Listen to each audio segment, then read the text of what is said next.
ಆದರೆ ದೇವರು ಅಬ್ರಹಾಮನಿಗೆ ವಾಗ್ದಾನ ಮಾಡಿದ ಕಾಲ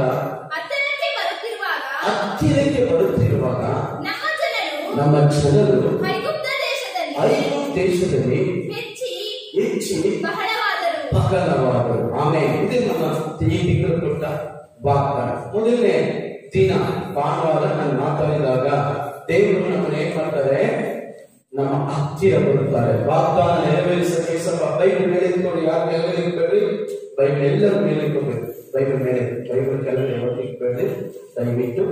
ಅದರಿಂದ ನೋಡಿ, ದೇವರು ವಾಕ್ಯ ಹೇಳಿದ್ರೆ ಹತ್ತಿರ. ಫಸ್ಟ್ ನಾವು ಮೊದಲನೇ ಮಾಡಿದ ದೇವರು ನಮ್ಮ ಹತ್ತಿರ ಬರ್ತಾರೆ, ಆಮೇಲೆ ದೂರದಲ್ಲಿದ್ದ ನಮ್ಮನ್ನ ಹತ್ತಿರಕ್ಕೆ ಸೆಳೆದುಕೊಳ್ತಾರೆ. ಇದೆಲ್ಲ ಎರಡು ಮಾತು ಮೇಲೆ ಆ ವಾಗ್ದಾನಗಳನ್ನು ನೆರವೇರಿಸ್ತಾನೆ. ಆಮೇಲೆ ಅದು ಒಂದನೇ ವಾರ ನೋಡಿದ್ವಿ. ಎರಡನೇ ವಾರದಲ್ಲಿ ನಾವು ನೋಡುವಾಗ ದೇವರು ಏನ್ ಮಾಡ್ತಾನೆ ಅಂದ್ರೆ, ನಮಗೆ ದೂರದಲ್ಲಿ ಇದ್ದಂತ ನಮ್ಮ ಹತ್ತಿರ ಕರೆದು ಏನ್ ಮಾಡ್ತಾನೆ, ನಮ್ಮ ಕೈ ಆಗುತ್ತೆ ಅಂತ ಹೇಳುವಾಗ ದೇವರು ಹೇಳ್ತಾರೆ ಅದನ್ನ ಹುಡುಗಾಗ್ತದೆ. 40 ವರ್ಷ ಅರಮನೆ, 40 ವರ್ಷ ಅರಣ್ಯ, 40 ವರ್ಷ ಸೇವೆ ನಡೆದಿರು.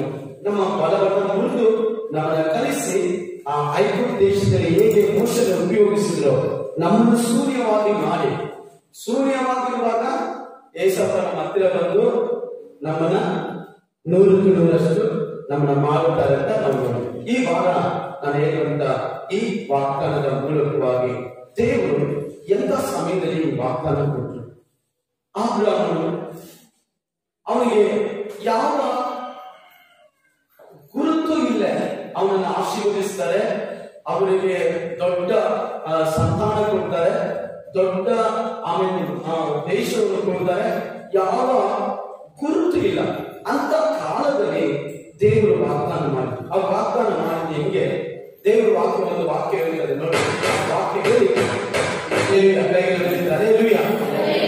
ಅಪೊಸ್ತಲರ ಕೃತ್ಯ 7ನೇ ಅಧ್ಯಾಯ 5ನೇ ವಾಕ್ಯ ನೋಡ್ರಿ. ಅಲ್ಲಿ ಕಾಲಿಡುವಷ್ಟು ಸ್ಥಳ ಇಲ್ಲ, ಅವನಿಗೆ ಒಂದು ಕಾಲಿಡೋಕ್ಕೂ ಸ್ಥಳ ಇಲ್ಲ. ಅದು ದೇವರು ಹೇಳ್ತಾರೆ, ದೇಶ ನಿನಗೆ ಕೊಡ್ತೀನಿ ಅಂತ. ಆಮೇಲೆ ನಮ್ಮ ಮನೆಗೆ ಅಕ್ಕಿನೇ ಇರಲ್ಲ, ನಮ್ಮೇಲೆ ಒಳ್ಳೆ ಅನುಕೂಲ ಇಲ್ಲದ ಸಮಯದಲ್ಲಿ ದೇವರು ಹೇಳ್ತಾರೆ, ನಾನು ನಿನ್ನನ್ನು ಆಶೀರ್ವದಿಸ್ತೀನಿ, ನಾನು ನಿನಗೆ ಅದು ಮಾಡ್ತೀನಿ, ನಾನು ನಿನ್ನ ಹಿಂಗೆ ನಡೆಸ್ತೀನಿ. ನೀವಾದ್ರೆ ಏನಂತೀರ? ನೀವಾದ್ರೆ ಪಾಸ್ಟರ್ ಸುಮ್ಮನೆ ಏನನ್ನ ಹೇಳ್ಬೇಡ್ರಿ, ಆಗೋದು ಮಾತ್ರ ಹೇಳಿ. ಸುಮ್ಮನೆ ಏನನ್ನ ಹೇಳ್ಬೇಡ್ರಿ, ಆಗೋದು ಮಾತ್ರ ಹೇಳಿ. ಆದ್ರೆ ಅಬ್ರಹಾಮನಿಗೆ ದೇವರು ವಾಗ್ದಾನ ಮಾಡಿದ್ರು. ಅಪೊಸ್ತಲರ 7ನೇ ಅಧ್ಯಾಯ 5ನೇ ವಾಕ್ಯ ಯಾರಾದ್ರೂ ಶಬ್ದವಾಗಬಹುದು.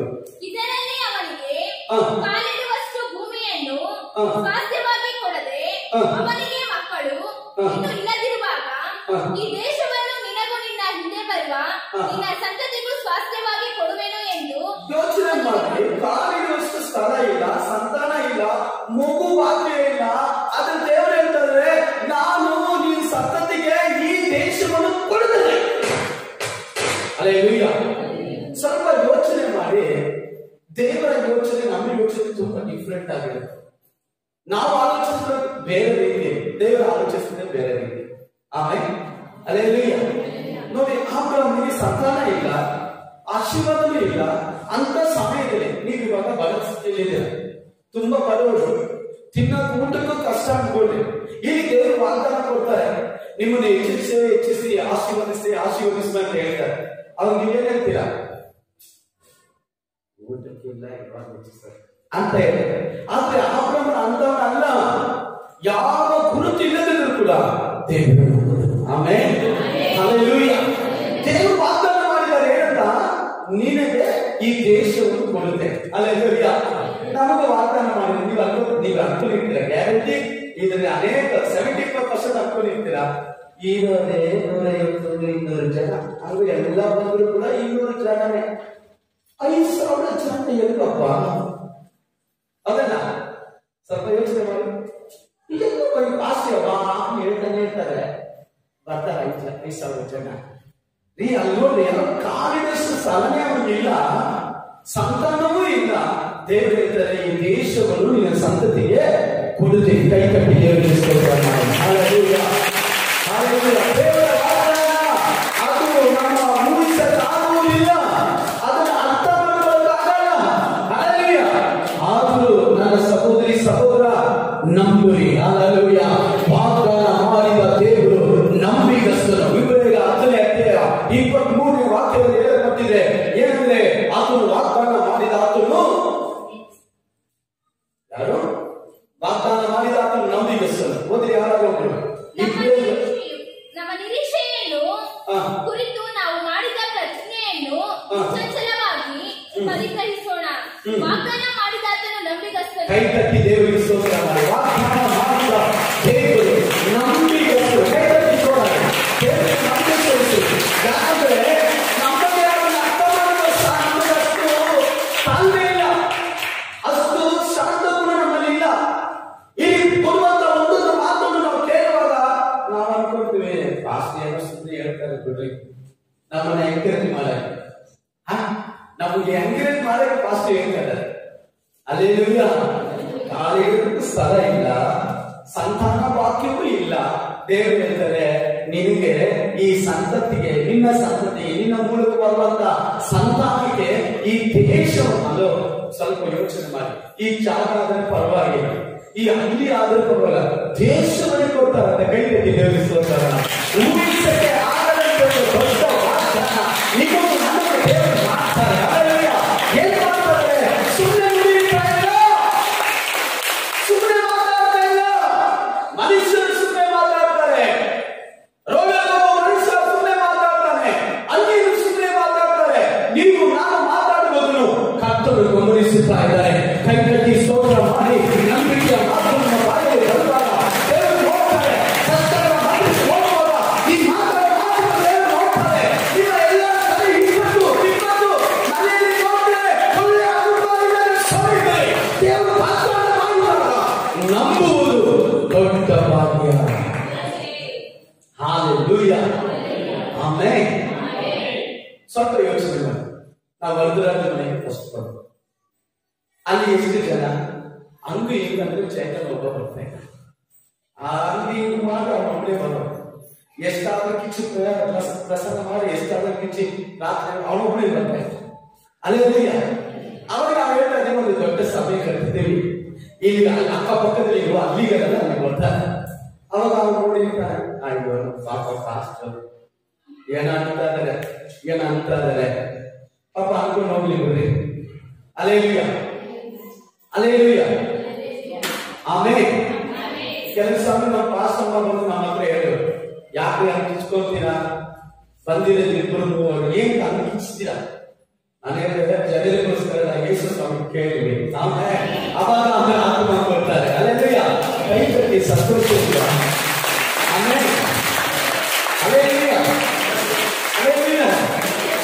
ಆಮೇಲೆ ಯಾವ ಗುರುತಿಲ್ಲ ರೀ, ನಮ್ಮನ್ನು ಹೆಚ್ಚಿಸ್ತಾರೆ, ನಮ್ಮನ್ನು ಆಶೀರ್ವದಿಸ್ತಾರೆ, ಯಾವ ಗುರುತಿಲ್ಲ. ದೇವರು ಹೇಳ್ತಾರೆ, ಒಂದಿನ ಸಂಡೇ ಕ್ಲಾಸ್ ನಡ್ಸಕ್ ಬಿಟ್ಬಿಟ್ಟು ನನ್ನ ಕಟ್ಟೆ ಮೇಲೆ ಏನಂತಾರೆ, ನಿಮ್ಮ ಮನೆ ಮುಂದೆ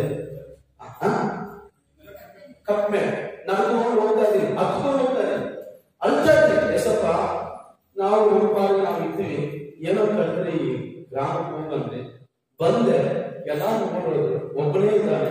ಅಲ್ಲಿಂದ ಮಕ್ಕಳು ಎತ್ತಿನ ಹಾಕೊಂಡು ಬರ್ಬೇಕು, ಏನು ಮಾಡೋದು ಸ್ವಾಮಿ? ನಡ್ಕೊಂಡು ಹೋಗ್ತಾ ಇದ್ದೀನಿ. ಏಷಯ 60ನೇ ಅಧ್ಯಾಯ 1ನೇ ವಾಕ್ಯ, ಹೇಳು ಪ್ರಕಾಶಿಸು, ನಿನಗೆ ಜನಾಂಗಗಳು ಕೊಡ್ತೇನೆ. ಅಲ್ಲೇಲೂಯ. ಅಲ್ಲೇಲೂಯ. ಅಧಿಕಾರಿಗಳು ನಿನ್ನ ಬೇಸಿಗೆ ಬರುತ್ತಾರೆ. ಸ್ವಲ್ಪ ಯೋಚನೆ ಮಾಡಿ. ಅಳ್ತಾ ಇದ್ರೆ ಆತ್ಮ ಇಲ್ಲ, ಇದೊಂದು ಒಬ್ಬನೇ ಒಬ್ಬನು. ನಮ್ಮ ಮನಸ್ಸು ಹೆಂಗಿರುತ್ತೆ? ದೇವರು ಕೊಡ್ತಾರೆ, ಮಗನೇ ನಾನು ಈ ತರ ಆಶೀರ್ವದಿಸ್ತೇನೆ, ಈ ಊರಲ್ಲಿ ಇರುವಂತ ಜನರೆಲ್ಲ ಬರ್ತಾರೆ, ಈ ತರ ಒಂದು ಸಂಚಲನ ಪ್ಲೇಸ್ ನೋಡ್ತೀನಿ, ಈ ತರ ಸಭೆ ಕಟ್ಟಿದ್ಯಾ, ಈ ತರ ಜನ ತುಂಬ್ತಾರೆ. ಇಷ್ಟು ಜನ ಇಲ್ಲ. ಅಲ್ಲೇಲೂಯ. ನಾನು ಯಾಕೆ ಇದನ್ನೆಲ್ಲ ಹೇಳ್ತಾ ಇದ್ದೀನಿ ಅಂದ್ರೆ, ನಿಮ್ಮ ಜೀವಿತದಲ್ಲಿ ಕೂಡ ಅಯ್ಯೋ ಪಾಸ್ಟರ್ ಅದು ಆಗಲ್ಲ, ಪಾಸ್ಟರ್ ನೀವೇ ಹೇಳ್ಬೋದು ಆಗಲ್ಲ ಅಂತ, ಅದೇ ದೇವರು ಹೇಳ್ತಾನೆ, ನಿನಗೆ ದೇಶವನ್ನು ಕೊಡ್ತಾರೆ. ಆಮೇಲೆ ಕಾಲಿಡುವಷ್ಟು ಸ್ಥಳ ಇರುವಾಗ ದೇವರು ಅವನಿಗೆ ದೇಶವನ್ನು ಕೊಡ್ತೀನಿ ವಾಗ್ದಾನ ಮಾಡಿದ್ದಾರೆ. ಹಾಗೆ ಮುಂದೆ ನಾವು ಓದುವುದಾದ್ರೆ, ಒಂದೇ ದಿನ ರಾತ್ರಿಯಲ್ಲಿ ದೇವರು ಬದಲಾಯಿಸಿದ್ರು. ಏನ್ ಬದಲಾಯಿಸಿದ್ರು? ಆಗದೇ ಇರುವಂತಹ ಕಾರ್ಯ, ಪಕ್ಕದಲ್ಲಿ ಇರುವುದು ನೋಡಿ, ಆಗದೇ ಇರುವ ಕಾರ್ಯ ನನ್ನ ದೇವರಿಗೆ ಆಗುತ್ತೆ. ಆಮೇಲೆ ನೀ ನಂಬುವುದಾದ್ರೆ ನೀ ಸಾಧ್ಯ. 2 ವರ್ಷದ 7ನೇ 1ನೇ ವಾಕ್ಯದಲ್ಲಿ ಆಮೇಲೆ ಏಷ ಹೇಳ್ತಾ ಇದ್ದಾರೆ, ನೋಡು ನಮ್ಮ ಕರ್ತನು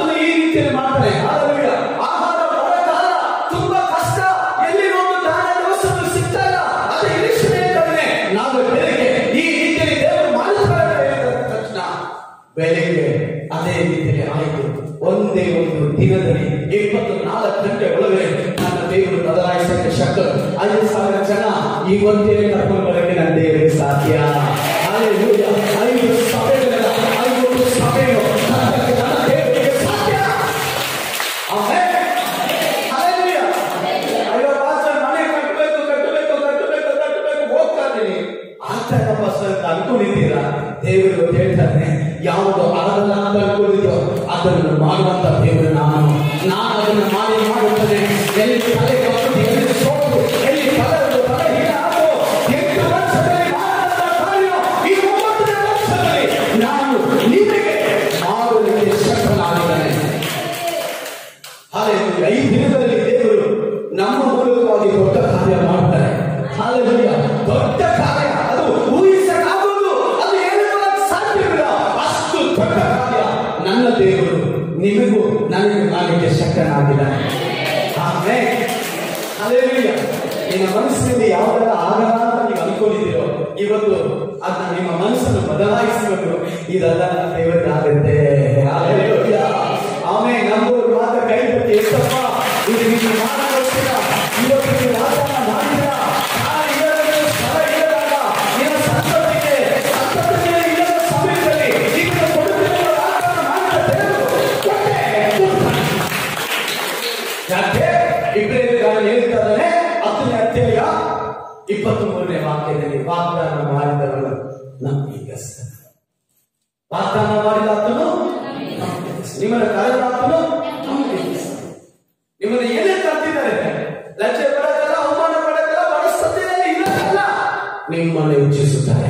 ವಿಶೇಷವಾಗಿ ಕಳೆದ ವಾರ 15 ಗಂಟೆ ದೇವರೇ ನಮ್ಮನ್ನು ನಡೆಸಿದೆ, ನಮ್ಮನ್ನು ಕಾಪಾಡಿದೆ ಅಂತ ಒಂದು ದಿನ ಪೂರ್ತಿ ನೀವು ಕುತ್ಕೊಂಡು ಆರಾಧಿಸಿದಲ್ಲ, ಈ ವಾರ ಪೂರ್ತಿ ನಾನು ಅವರಿಗೋಸ್ಕರ ಪ್ರಾರ್ಥನೆ ಮಾಡಿದ್ದೀನಿ. ಅವರ ಮೂಲಕವಾಗಿ ದೇವರು ದೊಡ್ಡ ಕಾರ್ಯ ಮಾಡಿದೆ.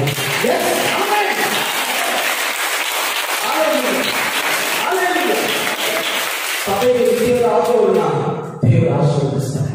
ನನ್ನ ದೇವರು, ನನ್ನ ಕರ್ತವ್ಯ. ಈ ಬೈಬಲ್ ಓದಿ ಚೆನ್ನಾಗಿ ಓದಿದ್ರೆ ಗೊತ್ತಾಗುತ್ತೆ ಯಾರೆಲ್ಲ ಸಭೆಗೆ ವಿಧೇಯರಾದರು, ಸಭೆ ಮಾತು ಕೇಳಿದರು, ಅವರು ಮಾತಾಡ್ತಾರೆ. ಆಮೇಲೆ ಅದೇ ಅಪೊಸ್ತಲ 7ನೇ ವಾಗ್ದಾನ ದೇವರು ಹೇಳ್ತಾರೆ. ಅಪೊಸ್ತಲ 7:7 ಓದಿ. ಮತ್ತು ನಿನ್ನ ಸಂತಾನದವರು ದಾಸರಾಗಿ ಸೇವಿಸುವ ಅನ್ಯ ಜನರಿಗೆ ನಾನೇ ನ್ಯಾಯ ತೀರಿಸುವೆನು. ಆಮೇಲೆ ಹೊರಟು ಬಂದು ಈ ಸ್ಥಳದಲ್ಲಿ ಆಮೇಲೆ ಎರಡನೇದಾಗಿ ದೇವರು ಹೇಳ್ತಾರೆ, ಸಂತಾನವೇ ಇಲ್ಲ. ಏನು ಸಂತಾನವೇ ಏನು ಹುಟ್ಟಿಲ್ಲ. ಮಗು ವಾಗ್ದಾನ ಮಾಡಿದ್ದೇನು ದೇವರು? ಹಲ್ಲೆಲೂಯಾ. ಕೆಲವು ಡೈರಿಯೆಲ್ಲ ಬಿಟ್ಟಿದ್ದಾರೆ, ದೇವರನ್ನು ಬಿಟ್ಬಿಟ್ಟಿದ್ದಾರೆ, ಕೈಗೆ ಬಿಟ್ಟು ದೇವರನ್ನು ಬಿಟ್ಬಿಟ್ಟಿದ್ದಾರೆ ಕೆಲವರು. ಹಲ್ಲೆಲೂಯಾ. ಆಮೇಲೆ ಒಳ್ಳೆಯವರು, ತುಂಬಾ ಒಳ್ಳೆ ವಿಶ್ವಾಸ ಸೇವಕರು ಬಂದಾಗ ಹೇಳ್ತಾರೆ, ನಿಮ್ಗೆ ಒಳ್ಳೆ ತುಂಬಾ ವಿಶ್ವಾಸ, ಒಳ್ಳೆ ವಿಶ್ವಾಸ ಕೊಟ್ಟಿದ್ದಾರೆ. ಹಲ್ಲೆಲೂಯಾ. ತುಂಬಾ ಒಳ್ಳೆಯವರು, ತುಂಬಾ ಒಳ್ಳೆಯವರು. ನಾನು ಇವಾಗ ಅನ್ಕೊಂತೀನಿ ತುಂಬಾ ಒಳ್ಳೆಯವರು ಪಾಸ್ಟರ್, ಒಳ್ಳೆಯವರಲ್ಲ, ತುಂಬಾ ಒಳ್ಳೆಯವರು. ಆಮೇಲೆ ಹಲ್ಲೆಲೂಯಾ. ದೇವರ ವಾಕ್ಯ ಹೇಳ್ತಾರೆ, ದೇವರು ಹೇಳ್ತಾರೆ, ಇಲ್ಲಿನ ಸಂತತಿ ದಾಸತ್ವದಲ್ಲಿ ಇದ್ದು ಮತ್ತೆ ಅವರು ಬಂದು ಈ ಸ್ಥಳದಲ್ಲಿ ನನ್ನನ್ನು ಆರಾಧಿಸ್ತಾರೆ. ಆಮೇಲೆ ಹಲ್ಲೆಲೂಯಾ. ನಿಮಗೆಲ್ಲ ಗೊತ್ತು, 99 ವಯಸ್ಸಲ್ಲಿ ದೇವರು ವಾಗ್ದಾನ ಕೊಟ್ಟು ಈ ವಾಗ್ದಾನ ಯಾವಾಗ ಮಾಡ್ತಾರೆ? 75 ವರ್ಷದಲ್ಲಿ. ಯಾವಾಗ? 75 ವರ್ಷದಲ್ಲಿ ವಾಗ್ದಾನ ಮಾಡ್ತಾರೆ. ನಾನು ಎಲ್ಲರಿಗೂ ಕೊಡ್ತೀನಿ. ಆಮೇಲೆ ಹಲ್ಲೆಲೂಯಾ. ಹಲ್ಲೆಲೂಯಾ. ಇವತ್ತು ಸ್ವಲ್ಪ ಯೋಚನೆ ಮಾಡಿ, ಜಾಗನೇ ಇದ್ದಾಗ ದೇಶವನ್ನು ಕೊಡ್ತಾರೆ, ಸಂತತೆ ಇದ್ದಾಗ ವಾಗ್ದಾನ ಕೊಡ್ತಾರೆ. ಇವತ್ತು ನಾನು ನಿಮ್ಮ ಮೂಲಕ ಹೇಳ್ತಾ ಇದ್ದೀನಿ, ಆಶೀರ್ವಾದನೇ ಇಲ್ಲ, ಕಷ್ಟ, ಕಣ್ಣೀರು, ನೋವು, ಬಡ್ಡಿ ಕಟ್ಟಬೇಕು, ಚೀಟಿ ಕಟ್ಟಬೇಕು, ಫೈನ್ಸ್ ಕಟ್ಟಬೇಕು, ಸಂಘ ಕಟ್ಟಬೇಕು, ಮಕ್ಕಳು ಕಟ್ಟಬೇಕು, ಎಷ್ಟು ಕಷ್ಟ ಇದೆ. ದೇವರು ನಿಮ್ಮನ್ನು ನೋಡಿ ಹೇಳ್ತಾರೆ, ನಾನು ಮಾಡ್ತೀನಿ.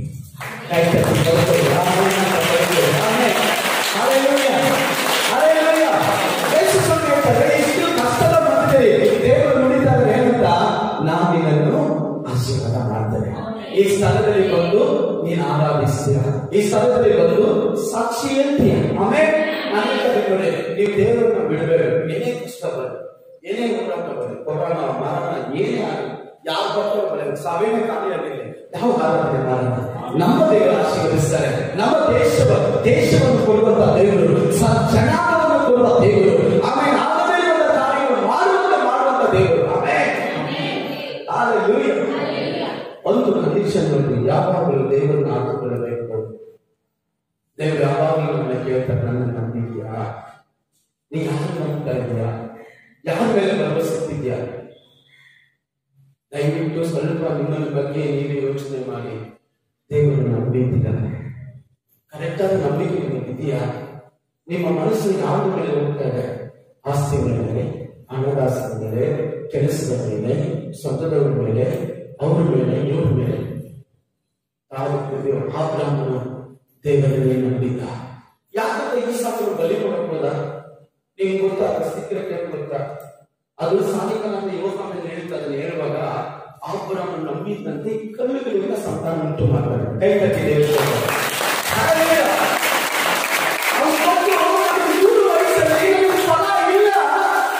ನಮ್ಮ ಹೆಂಡತಿಗೆ ಹುಟ್ಟು ನಿಂತೋಗಿದೆ, ಅವಳು ಬಲಹೀನಾಗಿದ್ದಾರೆ. 90 ವಯಸ್ಸಲ್ಲಿ ಮಗು ಹುಟ್ಟೋದು ಅಸಾಧ್ಯ, 100 ವಯಸ್ಸಲ್ಲಿ ನನಗೆ ಮಗು ಹುಟ್ಟೋದು ಅಸಾಧ್ಯ. ಆದರೂ ಅವನ ನಂಬಿಕೆ, ದೇವರು ವಾಗ್ದಾನ ಮಾಡಿದರೆ ಅವರು ನನಗೆ ಮಗು ಕೊಟ್ಟೇ ಕೊಡ್ತಾರೆ ಅಂತ ನಂಬಿಕೆ.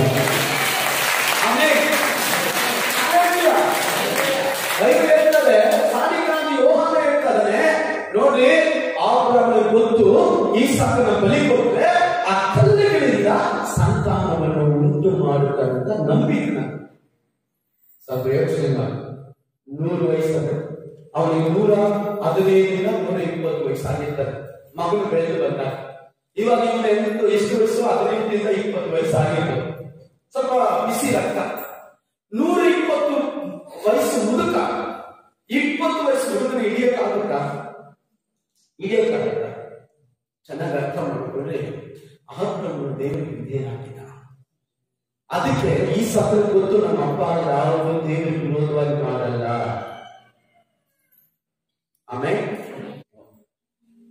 ಮನೆ ಇಬ್ಬರು ಹೆಣ್ಮಕ್ಕಳು ಚೆನ್ನಾಗಿ ಓದಿದ್ರು, ಡೆಲ್ಲಿಯಲ್ಲಿ ಇನ್ನೊಬ್ಬರು ಇದರಲ್ಲಿ ಕೆಲಸ ಮಾಡ್ತಾರೆ. ಕೊರೋನಾ ಟೈಮ್ ಮನೆಗೆ ಬಂದ್ರೆ ಯಾರೋ ಹೇಳಿದ್ರಂತೆ ಮಕ್ಕಳನ್ನ ಸಾಯಿಸ್ಬಿಟ್ರೆ ಇನ್ಮೇಲೆ ಡಾಕ್ಟರ್ ಓದಿರೋರು, IPS ಓದೋರು ಆ ಮಕ್ಕಳನ್ನ ಬಲಿ ಕೊಟ್ಬಿಟ್ಟರು, ಸತ್ತೇ ಹೋದ್ರು. ನಮ್ಮೂರ ಹತ್ರ, ನಾನು ಅಲ್ಲಿದ್ದವ, ಒಬ್ರು ಹೇಳಿದ್ರೆ ನಾಲಿಗೆ ಕಟ್ ಮಾಡ್ಕೊಂಡ್ಬಿಟ್ರೆ, ಅದ ಹತ್ರ ಹೋಗ್ಬಿಟ್ಟು ನಾಲಿಗೆ ಕಟ್ ಮಾಡ್ಕೊಂಡ್ಬಿಟ್ರೆ ನನ್ನ ಮತ್ತೊಂದು ಆಗಿದ್ದಾರೆ, ಕಟ್ ಮಾಡ್ಕೊಂಡ್ಬಿಟ್ಟ ಪಾಪ. 4 ಜನ ನಾಲಿಗೆ ಕಟ್ ಮಾಡ್ಬಿಟ್ಟ. ಕೊನೆಗೆ ಅವನು ಬದುಕಿದ್ರೆ ಗೊತ್ತಿಲ್ಲ. ಆದರೆ ನಮ್ಮ ದೇವರು ಜೀವ ಕೇಳುವ ದೇವರಲ್ಲ. ಯಾವಾಗ ನಿಮ್ಮನ್ನ ವಿದ್ಯೆಯನ್ನಾಗ್ತೀಯ, ನಂಬುತ್ತೀಯ ನೋಡ್ತಾ ಇದ್ದಾರೆ. ಆಮೇಲೆ ಕೈ ತಟ್ಟಿ ದೇವರಿಗೆ ಸ್ತೋತ್ರ ಮಾಡಿ. ಹಾಲೆಲೂಯಾ. ಯಾಕಂದ್ರೆ ಯೇಸು ನಮಗಾಗಿ ಬಲಿಯಾಗಿದ್ದಾನೆ. ಆಮೇಲೆ ಆ ಚೆನ್ನಾಗಿ ಗೊತ್ತು. ನಾನು ಒಬ್ಬ ಈ ಸಾಕೋದ್ರೆ 100 ಈ ಸಾಕು ದೇವರು ಬರ್ತಾರೆ. ಕೈ ತಟ್ಟಿ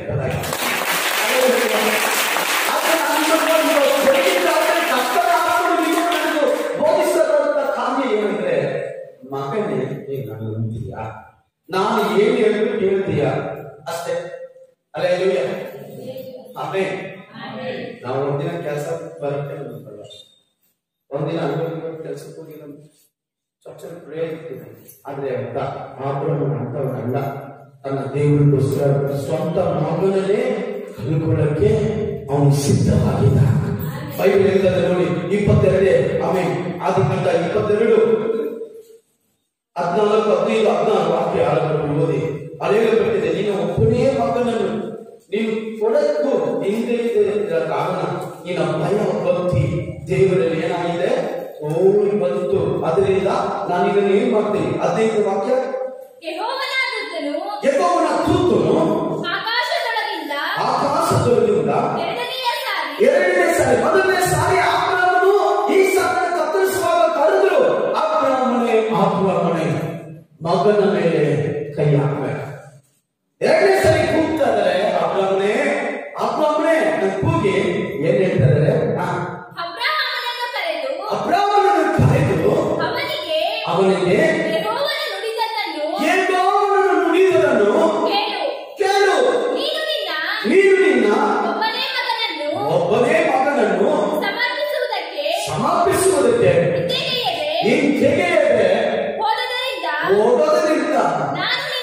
ನಾನು ನಿನ್ನನ್ನು ಆಶೀರ್ವದಿಸಿ ಬಿಡಿ, ಸಾಕು ಸಾಕು, ನಿನ್ನನ್ನು ಆಶೀರ್ವದಿಸಿ. ಕೆಲವು ಮಾಡುವ ತಪ್ಪ, ವಿಶ್ವಾಸಗಳು ಮಾಡುವ ತಪ್ಪೇ ಗೊತ್ತಾ? ಕೆಲಸ ಬಂದ್ಮೇಲೆ ಅಯ್ಯೋ ತುಂಬಾ ಬಿಸಿ ಪಾಸ್ಟರ್, ಇವತ್ತು ಕೆಲಸ ಇದೆ, ಕೆಲಸಕ್ಕೆ ಹೋಗುದು. ಹಲೋ, ಎಲ್ಲ ಇದೆ. ಆಮೇಲೆ ಏನ್ ಮಾಡ್ತಾರೆ? ಮಗು ಅಂತಾರೆ. ಮಗು ಗೊತ್ತಮೇಲೆ ಅಯ್ಯೋ ನೈಕಲ್ಲ ಮಾಡಿಲ್ಲಪ್ಪ ಅಷ್ಟೇ. ಬರೀ ಮಗು ಗೊತ್ತಿದ್ದು ದೇವರು, ಅದು ಸಾಧಕ ಬರುವಂತ ದೇವರು. ಆಮೇಲೆ ಅಲ್ಲ, ಶಾಲೆ ಮುಟ್ಟಿದ ಮೇಲೆ ಶಾಲೆ ಕೊಟ್ಟೆ ಹೋಗಲಿಲ್ಲ. ನಮ್ಮ ಅಕ್ಕ ಅವರೆಲ್ಲ ಹೇಳಿದ್ರು, ಗೈಡೆನ್ಸರಿ ನೀನು ಹೆಣ್ಮಗು ಹೋಗ್ಲಿಲ್ಲ ಅಂತ. ನಾನು ನಮ್ಮ ಮಿಸ್ಸಸ್ ನಾನು ಮಾತಾಡೋದು ನೋಡ್ರಿ, ಗಂಡಾಗ್ಲಿ ಹೆಣ್ಣಾಗ್ಲಿ ಅವರೇ ಕೊಡೋದು, ಅವರೇ ಬೆಳೆಸೋದು, ಅವರೇ ಮನೆಯೋದು. ನಾವು ಯಾಕೆ ಚಿಂತೆ ಮಾಡೋದು? ಆದ್ರೂ ಕೂಡ ಪ್ರಯತ್ನವಾದ ಕೇಳ ದೇವರ ಸ್ವಾಮಿ ಒಂದು ಗಂಡು ಬೆಳೆಸ ನಿಶ್ಚಿತವಾದ ಮಕ್ಕಳು. ಅಲ್ಲೇ ದೇವರ ಗೊತ್ತಿಗೆ ಏನ್ ಮಾಡಬೇಕು ನಮ್ಮ ಜೀವಿತದಲ್ಲಿ, ಇಡೀ ನಮ್ಮ ಜೀವಿತದಲ್ಲಿ ದೇವರು ಗೊತ್ತು ನಮ್ಗೆ ಏನು ಗೊತ್ತು, ಏನು ನಡೀತದೆ ಅಂತ. ಆಮೇಲೆ ಕೆಲವರು ಆಶೀರ್ವಾದ ಯಾಕೆ ಕೊಡಲ್ಲ, ಕೆಲವರು ಮನೆ ಯಾಕೆ ಕಟ್ಟಲ್ಲ, ಕೆಲವರು ನೋಡಿ ಎಲ್ಲ ಆಶೀರ್ವಾದ ಬಂದ ಮೇಲೆ ದೇವರು ನಮ್ಗೆ ಕೊಡ್ತಾರೆ. ಅದು ನಾವು ಮಾಡುವಂತ ದೊಡ್ಡ ತಪ್ಪು. ನಮ್ಮ ಜೀವಿತದಲ್ಲಿ ನಾವು ದ್ರೋಹಿಗಳಾಗಿ ಜೀವಿಸುವ ದೇವರು ಮಗು ಕೊಟ್ಟು ಸ್ವಲ್ಪ ದಿನ ಸೈಲೆಂಟ್ ಆದ. ಆಮೇಲೆ ಕರೀತಾರೆ, ಅಬ್ರಹ್ಮನೇ 22ನೇ ಅಧ್ಯಾಯ 1ನೇ ವಾಕ್ಯ, ಅಬ್ರಹ್ಮನೇ ನೀನು ನಾನು ಕರೆದಾಗ ನಿನ್ನ ಸ್ವದೇಶವನ್ನು ಬಿಟ್ಟು ಬಂದೆ, ತಂದೆ ತಾಯಿಗಳನ್ನು ಬಿಟ್ಟು ಬಂದೆ, ನಿನ್ನ ಸ್ವಂತದವರನ್ನು ಬಿಟ್ಟು ಬಂದೆ, ನಿನ್ನ ಆಸ್ತಿ ಅಂತಸ್ತನ್ನು ಬಿಟ್ಟು ಬಂದೆ. ಆದ್ರೆ ಇವಾಗ ಕೂಡ ನಾನು ನಿನ್ನ ಕರೀತೀನಿ, ನನಗೆ ಒಂದು ವಿದ್ಯೆಯನ್ನು ಮಾಡಬೇಕು, ನಿನ್ನ ಮಗನನ್ನು ತೆಗೆದುಕೊಂಡು ಹೋಗಿ 3 ದಿವಸ ಪ್ರಯಾಣ ಮಾಡಿ ಮೋರಿಯ ಬೆಟ್ಟದಲ್ಲಿ ನನಗೆ ಬಲಿಯರ್ಪಿಸಬೇಕು. ನಾವಾಗಿದ್ರೆ ಅದು ಬೇರೆ ಕನ್ನಡ ಕಷ್ಟ ಬೇರೆ ಅಲ್ವಾ? ಅದು ಬೇರೆ ಲೆಕ್ಕ, ಬೇರೆ ಏನಾದ್ರು ಕೇಳಿದ್ರೆ ಬೇರೆ ದೇವರೇ ಕೇಳ್ತಾರೆ ಗೊತ್ತಾ? ನೀನು ಯಾವ ಇಷ್ಟಪಟ್ಟದ್ಯಾ, ಯಾವ ನಿನ್ನನ್ನು ಆಚಿಕೊಂಡಿದ್ಯಾ ಅದು ಕೈ ತಂದಿದ್ದೇವೆ.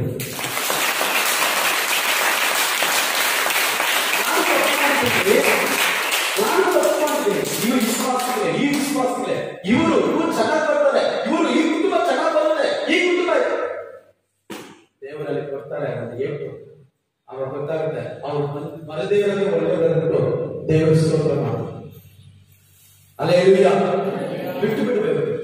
ಇವತ್ತು ಬೆಳಿಗ್ಗೆ ದೇವರನ್ನು ನಮ್ಮನ್ನು ಬೇರ್ಪಡಿಸುವಂತ ಯಾವುದೇ ಖಾತೆ ಇದ್ರು ಅದನ್ನ ಬಿಟ್ಟು ಬಿಡಿ. ಏನಾದ್ರು ದೇವರು ನಿಮ್ಮನ್ನು ಬಿಟ್ಟಿರ್ತಾರೆ. ಅಲ್ಲೇಲೂಯಾ. ದೇವರು ನಮ್ಮ ದೇವರು ಟೆಸ್ಟ್ ಮಾಡುವಂತ ದೇವರು, ನಮ್ಮ ದೇವರು ಪರೀಕ್ಷೆ ಮಾಡುವ ದೇವರು. ಎಷ್ಟು ನಂಬಿದ್ಯಾ, ಎಷ್ಟು ನನ್ನ ಮೇಲೆ ಹಾಕಿಕೊಂಡಿದ್ಯಾ, ನನ್ನ ಮೇಲೆ ಎಷ್ಟು ಭರವಸೆ ಇಟ್ಟಿದ್ಯಾ ಅಂತ ಪದೇ ಪದೇ ನಮ್ಮನ್ನು ಪರಿಶೋಧಿಸುವಂತ ದೇವರಾಗಿದ್ದರು. ಆಮೇಲೆ ಅಪೊಸ್ತಲರು 4ನೇ ಕಾರ್ಯ, ಅಪೊಸ್ತಲರ ಕೃತ್ಯಗಳು 7:15 ಅಲ್ಲಿ ಹೇಳಲ್ಪಟ್ಟಿದೆ, ಯೋಸೇಫನ ಅಳಿಯದಂತ ಒಂದು ರಾಕ್ಷ ಬಂದಿದೆ. ಯೋಸೇಫನ ಅಳಿಯದ ಒಂದು ರಾಕ್ಷ ಹೋದ್ರೆ ಯಾರು? ಯೋಸೇಫನನ್ನು ಅಳಿಯದ ಬೇರೊಬ್ಬ ಅರಸನು ಆಳಿಗೆಗೆ ಬಂದನು. ಈ ಅರಸನು ನಮ್ಮ ಜನರಲ್ಲಿ ಕುಯುಕ್ತಿ ಮಾಡಿ ಅವರ ಕೂಸುಗಳನ್ನು ಜೀವದಿಂದ ಉಳಿಸಬಾರದೆಂದು ಹೊರಗೆ ಹಾಕಿಸಿ ನಮ್ಮ ಪಿತೃಗಳನ್ನು ಕ್ರೂರವಾಗಿ ನಡೆಸಿದನು. ಆ ಸಮಯದಲ್ಲೇ ಮೋಶೆಯು ಹುಟ್ಟಿದನು, ಅವನು ದಿವ್ಯಸುಂದರನಾಗಿದ್ದನು. ಸಾಕು. ಆದಿಕಾಂಡ 13:17 ದೇವರು ನಮಗೆ ವಾಗ್ದಾನ ಮಾಡ್ತಾರೆ. ಆ ಸಮಯದಲ್ಲಿ ನಾವು ನಂಬಕ್ಕೆ ಒಂದು ಯಾವ ಅನುಭವಕ್ಕೆ ಅಲ್ಲಿ ಗುರುತುಗಳು ಕಾಣಿಸುವುದಿಲ್ಲ, ಯಾವ ಗುಣಲಕ್ಷಣ ಕಾಣಿಸುವುದಿಲ್ಲ. ಅಲ್ಲೇಲೂಯಾ. ಇದೇ ಒಂದು 5-7 ವರ್ಷ ಹಿಂದೆ ಇಲ್ಲಿ ನಾವು ಸಭೆ ಬರ್ತೀವಿ, ಈ ತರ ಮಾಡ್ತೀವಿ, ನಮ್ಗೆ ಗೊತ್ತಿಲ್ಲ. ಆದ್ರೆ ದೇವರು ಹೇಳಿದ್ರು ಸೆಂಟರ್ ಪ್ಲೇಸ್ ಯಾವಾಗ್ಲೂ ನಾವು ಸೈಟ್ ನೋಡುವಾಗಲ್ಲ, ನಾವು ಹೋಗುವಾಗ ನಾಗರಾಜ್ ಕೃಷ್ಣಪ್ಪ ಆಗ್ಲಿ ಮತ್ತೊಬ್ಬರಾಗ್ಲಿ ಅವ್ರಿಗೆಲ್ಲ ಹೇಳಿದ್ರು ಸೆಂಟ್ರಲ್ ದೇವರು ಹೇಳಿದ್ರೆ ಸೆಂಟ್ರಲ್ ಎಲ್ಲ ಸುತ್ತಿ ನೋಡಿ ಕೊನೆಗೆ ಸೆಂಟ್ರಲ್ ಸಿಕ್ಕಿದೆ. ಓದಿಯಾ ಮಾತೆ? ನೀನೆದ್ದು ಈ ದೇಶದ ಎಲ್ಲಾ ಕಡೆಯಲ್ಲಿಯೂ ತಿರುಗಾಡು, ಇದನ್ನು ನಿನಗೆ ಕೊಡುವೆನು ಎಂದು ಹೇಳಿದನು. ತರುವಾಯ ಅಬ್ರಹಾಮನು ಅಲ್ಲಿಂದ ಹೊರಟು. ಸಾಕು ನೋಡಿ, ದೇವರು ಆಶೀರ್ವದಿಸಲಿಕ್ಕೆ ಆತನು ಬರುವಾಗ ಒಂದು ವಾಗ್ದಾನ ನೆರವೇರಿಸುವ ಹತ್ತಿರ ಬಂದಿದೆ ಅಂತ ಅರ್ಥ ಏನಂದ್ರೆ ಹಿಂಸೆಗಳು ಜಾಸ್ತಿ ಆಗುತ್ತೆ. ವಿಮೋಚನಾ ಕಾಂಡ 1:11, ವಿಮೋಚನಾ ಕಾಂಡ 1:14 ನೋಡಿ ನಮ್ಮ ಜನರಿಗೆ ಬಹು ಬಾಧೆ ಉಂಟಾಯ್ತು. ಏನು ಉಂಟಾಯ್ತು?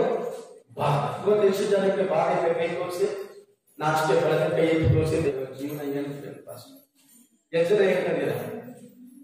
ನಾನು ಫಸ್ಟ್ ನಿಮ್ಮೆಲ್ಲರಿಗಿಂತ ನಾನು ಫಸ್ಟ್ ಕೈ ಎತ್ತೀನಿ. ಯಾಕಂದ್ರೆ ನನಗೆ ಹಿಂಸೆ ಜಾಸ್ತಿ ಇದೆ, ನನಗೆ ಬಾಧೆ ಜಾಸ್ತಿ ಇದೆ. ಅದೇ ಇಲ್ಲ, ನೀವು ಒಂದು ಕುಟುಂಬ, ನಮಗೆ ಈ ಸಭೆಯಲ್ಲಿ ಕುಟುಂಬ ಅಲ್ಲ, ನಾವು ನೋಡ್ಬೇಕು. ಅದೇ ಇಲ್ಲಿ ಗಮನಿಸಿ. ಆಮೇಲೆ ಯಾರಿಗೆಲ್ಲ ಬಾಧೆ ಇದೆ ಕೈ ತೋರಿಸಿ ಮತ್ತೊಂದು ಸರಿ. ಯಾರಿಗೆಲ್ಲ ಬಾಧೆ, ಯಾರಿಗೆಲ್ಲ ಹಿಂಸೆ ಇದೆ, ಪಾಸ ಸಾಕಪ್ಪ, ಯೇಸು ಸ್ವಾಮಿ ಹತ್ರ ಪ್ರಾರ್ಥನೆ ಮಾಡಿ ನನಗೆ ಕರ್ಕೊಂಡು ಹೋಗ್ಲಿ ಅಂತ.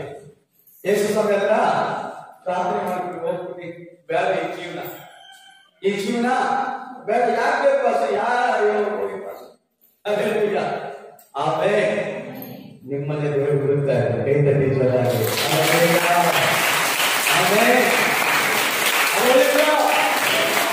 ಅನೇಕ ವರ್ಷಗಳ ಹಿಂದೆ ನಾನು ಪ್ರಸಂಗ ಮಾಡಿದೆ. ಶೋಧನೆ ಇದ್ರೆ ಎಲ್ಲಿ ಸಾಧನೆ, ಎಲ್ಲಿ ಶೋಧನೆ ಇದ್ರೆ ಸಾಧನೆ, ಕಷ್ಟ ಇದ್ರೆ ಅಭಿವೃದ್ಧಿ, ಎಲ್ಲಿ ಎಲ್ಲ ಅಭಿವೃದ್ಧಿ. ಆಮೇಲೆ ವೈ ಇದ್ರೆ ಅಭಿಷೇಕ, ವೈ ಇದ್ರೆ ಅಭಿಷೇಕ. ಅಲ್ಲೆಲ್ಲೂಯ, ಆಮೇಲೆ ಅಲ್ಲೆಲ್ಲೂಯ.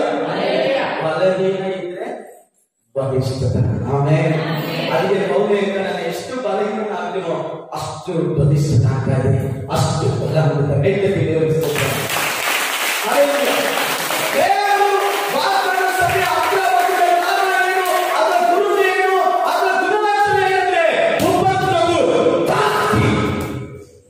ವಿಮೋಚನಾ ಕಾಂಡ 1:11 ಓದಿ. ಮೋಶೆ ದೊಡ್ಡವನಾದ ಮೇಲೆ ಸ್ವಜನರ ಬಳಿಗೆ ಹೋಗಿ ಅವರ ಬಿಟ್ಟಿ ಕೆಲಸಗಳನ್ನು ನೋಡುತ್ತಿದ್ದನು. ಒಂದು ದಿವಸ ಅವನು ತನ್ನ ಜನರಾದ ವಿಮೋಚನಾ ಕಾಂಡ 1:11 ಆದ ಕಾರಣ ಅವನ ಜನರು 14 ಮಣ್ಣಿನ ಕೆಲಸದಲ್ಲಿಯೂ ಇಟ್ಟಿಗೆ ಮಾಡುವ ಕೆಲಸದಲ್ಲಿಯೂ ವ್ಯವಸಾಯದ ಎಲ್ಲಾ ವಿಧವಾದ ಕೆಲಸಗಳಲ್ಲಿಯೂ ಕಠಿಣವಾಗಿ ದುಡಿಸಿಕೊಂಡು ಅವರ ಜೀವಗಳನ್ನು ಬೇಸರಪಡಿಸಿದರು. ಅವರು ಅವರಿಂದ ಮಾಡಿಸಿದ ಎಲ್ಲಾ ಸೇವೆಯು ಬಹು ಕಠೋರವಾಗಿತ್ತು. ಮುಗಿತಲ್ಲ ನೋಡ್ರಿ, ಈ ವಿಷಯ ಸ್ಟಾರ್ಟ್ ಆಗಿದೆ. ಚೆನ್ನಾಗಿ ಅರ್ಥ ಮಾಡ್ಕೊಂಡ್ರೆ 24 ಗಂಟೆ ಕೆಲಸ ಮಾಡ್ಬೇಕು. ನೀವು ಯೋಚನೆ ಮಾಡಿ, ಈ ಪಾಪವನ್ನು ಒಂದು ಸೈತಾನದ ಹೋಲಿಕೆ ಆಗುತ್ತೆ. ಇವತ್ತು ಅನೇಕ ಜನನ್ನ ಕೆಲಸ ಜಾಸ್ತಿ, ಫಂಕ್ಷನ್ ಜಾಸ್ತಿ, ಅಯ್ಯೋ ಅವೆಲ್ಲ ಬೇಕಲ್ಲ ಪಾಸ್ಟರ್, ಹತ್ರ ಹೋಗ್ಲೇಬೇಕಲ್ಲ ಪಾಸ್ಟರ್, ಮದುವೆಗೆ ಹೋಗ್ತೀರ ಹಿಂಗೆ ಪಾಸ್ಟರ್, ಫಂಕ್ಷನ್ಗೆ ಹೋಗ್ತೀರ ಹಿಂಗೆ ಪಾಸ್ಟರ್. ಸೈತಾನನ್ನ ಒತ್ತಡಪಡಿಸ್ತಾನೆ. ನಮ್ಮ ಏನ್ ಮಾಡ್ತಾನೆ? ಸೈತಾನ ಚೆನ್ನಾಗಿ ಗೊತ್ತಿದೆ ನಿಮ್ಮನ್ನ ಹೆಂಗೆ ದೇವರಿಂದ, ಸಭೆಯಿಂದ, ದೇವರ ವಾಗ್ದಾನದಿಂದ, ದೇವರ ಕಾರ್ಯದಿಂದ ಬೇರ್ಪಡಿಸೋದು ಚೆನ್ನಾಗಿ ಗೊತ್ತು. ಮುಂದೆ ಹೋಗಿ ನೋಡ್ಕೊಳ್ರಿ. ಪಾಲು ಹೇಳ್ತಾರೆ ಅವ್ರಿಗೆ ಏನ್ ಮಾಡ್ಕೊಳ್ಬೇಡ್ರಿ, ಹುಲಿ ಶ್ರುತಿ ಏನ್ ಕೊಡ್ಬೇಡ್ರಿ. ಅವ್ರು ಏನ್ ಮಾಡ್ತಾರೆ? ಅವಾಗ ನಮ್ಮ ದೇವರನ್ನ ಆರಾಧನೆ ಮಾಡಕ್ ಹೋಗ್ಬೇಕು, ನಮಗೆ ಲೀವ್ ಕೊಡ್ರಿ. ಅವ್ರು ಹೇಳ್ತಾರೆ, ಅವ್ರು ರೆಸ್ಟ್ ಕೊಟ್ಟಿದ್ರೆ ಅದಕ್ಕೆ ಅವ್ರು ಕೇಳ್ತಾರೆ, ಅವ್ರಿಗೇನ್ ಮಾಡಿ ಕೆಲಸ ಜಾಸ್ತಿ ಮಾಡ್ರಿ. ಆಮೇಲೆ ಇಟ್ಟಿಗೆ ಸುಡುವಂತೆ ಏನಂತಾರೆ, ಸುರುಗು ಕೊಡ್ಬೇಡ್ರಿ. ಅವರೇ ಒಂದು ನಿಮ್ಮ ಕೊಡ್ಲಿ, ಅವಾಗ ಟೆನ್ಷನ್ ಜಾಸ್ತಿ ಆಗುತ್ತೆ. ದಿನ ಆಗ್ತಾ ಅವ್ರು ಏನ್ ಮಾಡ್ತಾರೆ? ಮೋಸ ಆರೋಗ್ಯ ವಿರೋಧವಾಗಿ ನಿಂತುಕೊಂಡು ಯಾಕಪ್ಪ ಬಂದು ಹಿಂಸೆ ಕೊಡ್ತೀರಾ, ಇಲ್ಲೇ ಪಡೆಯುತ್ತ ಹಿಂಸೆ ನೀವು ಕೆಲಸವೇ. ನಾವು ಪ್ರಸಂಗ ಮಾಡುವಾಗ ಕೆಲವರು ಮುಖ ಮಾಡುವಾಗ ಅವ್ರ ಅಂತಾರೆ, ನಾನೇ ಒಂದು ಬೆಂದು ಬಂದಿದ್ದೀನಿ, ಮತ್ತೆ ನೀವು ನನ್ನ ಹಾಕಿ ಮುರಿತಾ ಇದ್ದೀರಪ್ಪ, ನಾನೇ ಸೋತೋಗಿ ಬಂದಿದ್ದೀನಿ, ಸಾಕಪ್ಪ ಜೀವನ ಅಂತ ಬಂದಿದ್ದೀನಿ. ಇಲ್ಲಿ ಬಂದ್ರೆ ಅಷ್ಟು ಕೂಡ ನನ್ನ ಒಂದ್ 2 ಮಾತು ಒಳ್ಳೆ ಮಾತು ಹೇಳ್ಬಾರ್ದ? ನನಗೆ ಒಳ್ಳೆ ಮಾತು ದೇವರು ಕೊಟ್ಟಿಲ್ವೇ? ಅಲ್ಲೇಲೂಯಾ. ಹಿಂಸೆ ಬರುವಾಗ ಸಮಯ ಹತ್ತಿರ ಬಂದಿದೆ. ಕೈ ತಟ್ಟಿ ಜೋರ. ಹಿಂಸೆ ಬರುವುದು ಮಾತ್ರ, ಹಾಗೆ ಬರುವುದು, ನೀವು ಬರುವುದು, ಯುದ್ಧ ಬರುವುದು, ಕೈ ತಟ್ಟಿ ಜೋರ.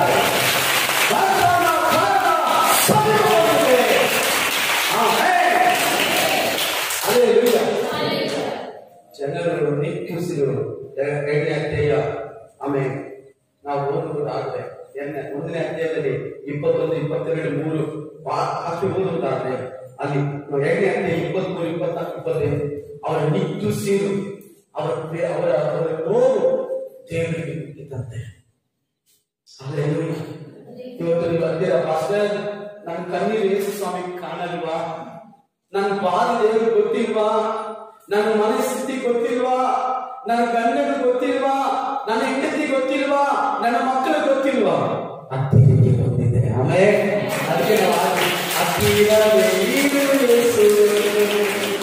ಕಷ್ಟದ ಸಮಯದಲ್ಲಿ ಹಲ್ಲೆಲೂಯಾ ದೇವರ ಹತ್ರ ಇದ್ದಾನೆ.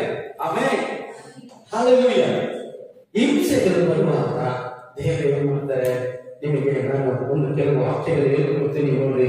ಅಪ್ರೀತಿ ಉಂಟು ಮಾಡ್ತಾರೆ. ಅಭಿವೃದ್ಧಿ. ನಾವು 4 ಕಾರ್ಯ ದೇವರು ವಾಗ್ದಾನ ಮಾಡಿದ್ರು. ಈಗ 4 ಕಾರ್ಯ ದೇವರು ನಮ್ಮನ್ನ ಹೇಗೆ ಮಾಡ್ತಾ ಇದ್ದಾರೆ ಅಂತೇಳಿ ನಿಮಗೆ ನಾವು ಪ್ರಾರ್ಥನೆ ಮಾಡ್ತೇವೆ. ಸಮಯ ಆಯ್ತು, ಸ್ವಲ್ಪ ಬೇಗನೆ ನಾನು ಮುಗಿಸ್ತೇನೆ. 1ನೇ ಕಾರ್ಯ ಅಭಿವೃದ್ಧಿ. ವಿಮೋಚನಾ ಕಂಡ 1ನೇ ಅಧ್ಯಾಯ 7ನೇ ವಾಕ್ಯ 11ನೇ ವಾಕ್ಯ ಓದ್ರಿ.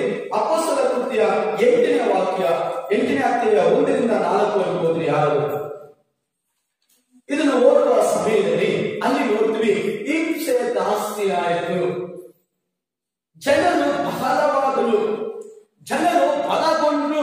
ಹೋದ್ರಿ. ಆದರೆ ಇಸ್ರಾಯೇಲ್ಯರು ಅಭಿವೃದ್ಧಿಯಾಗಿ ಅಲ್ಲಿ ನೋಡ್ತೀವಿ, ಹಿಂಸೆ, ಬಹಳಗಳು, ಹೋರಾಟ, ವೇದನೆ, ಕಣ್ಣೀರು, ನೋವು ನೋಡ್ತಾ ಇದ್ದೇವೆ. ದೇವರೇನ್ ಮಾಡ್ತಾರೆ ಅದರ ಮಧ್ಯದಲ್ಲಿ ಹೆಚ್ಚಿ ಬಹಳವಾದ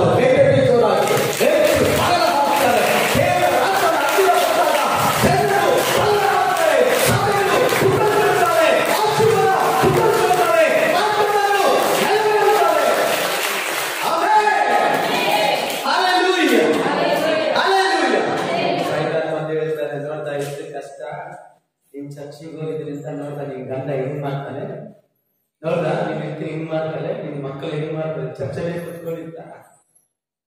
ಆಮೇಲೆ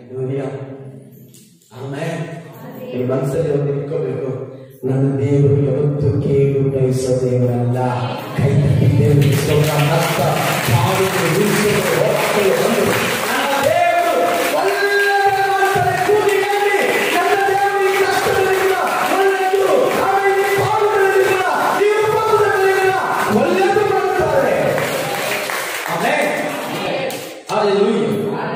ಹಿಂಸೆಗಳ ಮಧ್ಯದಲ್ಲಿ ನೋಡಿ. ಅಪೊಸ್ತಲರ ಕೃತ್ಯ 4ನೇ ವಾಕ್ಯ 8-4ನೇ ವಾಕ್ಯ 8ನೇ ಅಧ್ಯಾಯ 4ನೇ ವಾಕ್ಯ ಓದಿ ನೋಡಿ. ಅಲ್ಲಿ ಬಂದು 1ನೇ ವಾಕ್ಯದಲ್ಲಿ ನಾವು ನೋಡ್ತೀವಿ ಹಿಂಸೆಯನ್ನು 1ನೇ ವಾಕ್ಯ ಓದಿ.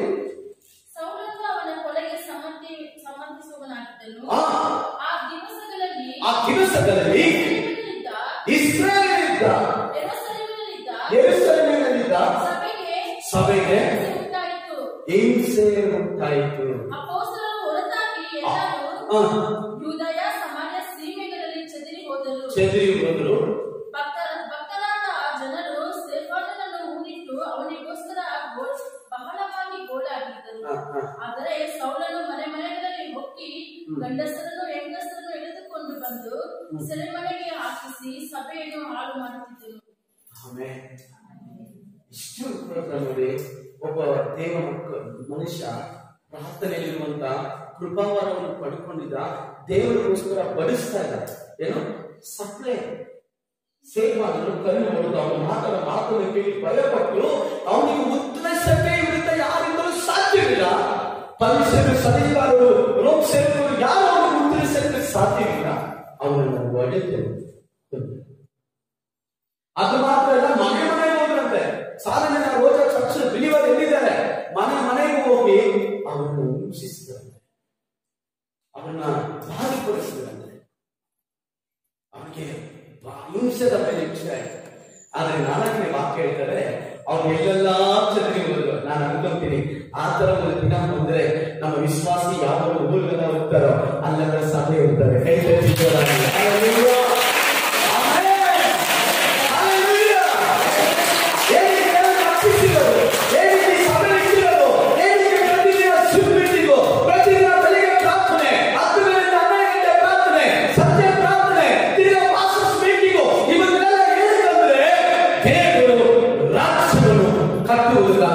ನನ್ನನ್ನು ನೀರನ್ನು ಆರಿಸಿಕೊಂಡಿದ್ದಾರೆ.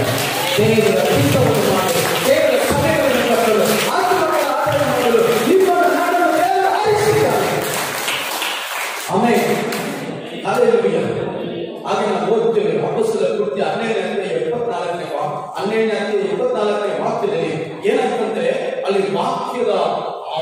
ವೃದ್ಧಿ ಆಗ್ತದೆ. ವಾಕ್ಯ ಏನಾಯ್ತು? 12:24. ಆದರೆ ದೇವರ ಸ್ವಲ್ಪ ಜೋರಾಗಿ ಊಟ ಮಾಡಿದವರು ದೇವರ ವಾಕ್ಯವು ಹಬ್ಬಿ ಹೆಚ್ಚುತ್ತಾ ಬಂತು. ಸಾಕು. ದೇವರ ವಾಕ್ಯ ಏನಾಯ್ತು?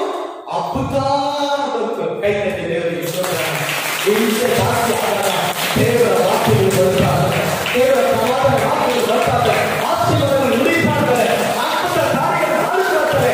ಎಷ್ಟು ಹಿಂಸೆ, ಎಷ್ಟು ಪಾಪಗಳು, ಎಷ್ಟು ಹೋರಾಟ ಸಹೋದರಿ ಜೀವಿತದಲ್ಲಿ ಸರ್ವತ್ರ ಎಲ್ಲ ಹೋರಾಟಕ್ಕೆ ದೇವರ ವಾಕ್ಯವು ಅಭಿವೃದ್ಧಿ ಆಗುವಂತೆ ದೇವರ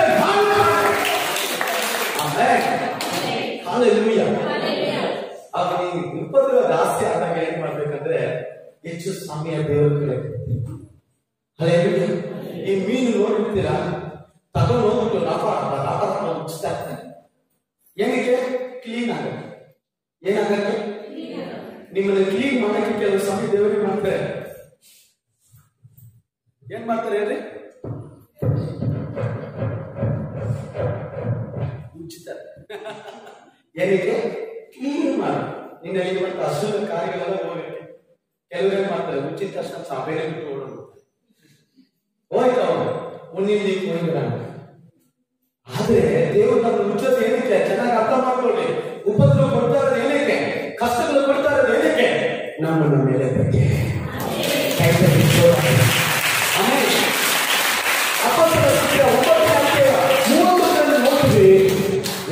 ದೇವರ ಸಭೆ ಭಕ್ತಿಯನ್ನು ಪರಿಶುದ್ಧನ ಆಮೇಲೆ ಓದಿ ಆ ವಾಕ್ಯನ.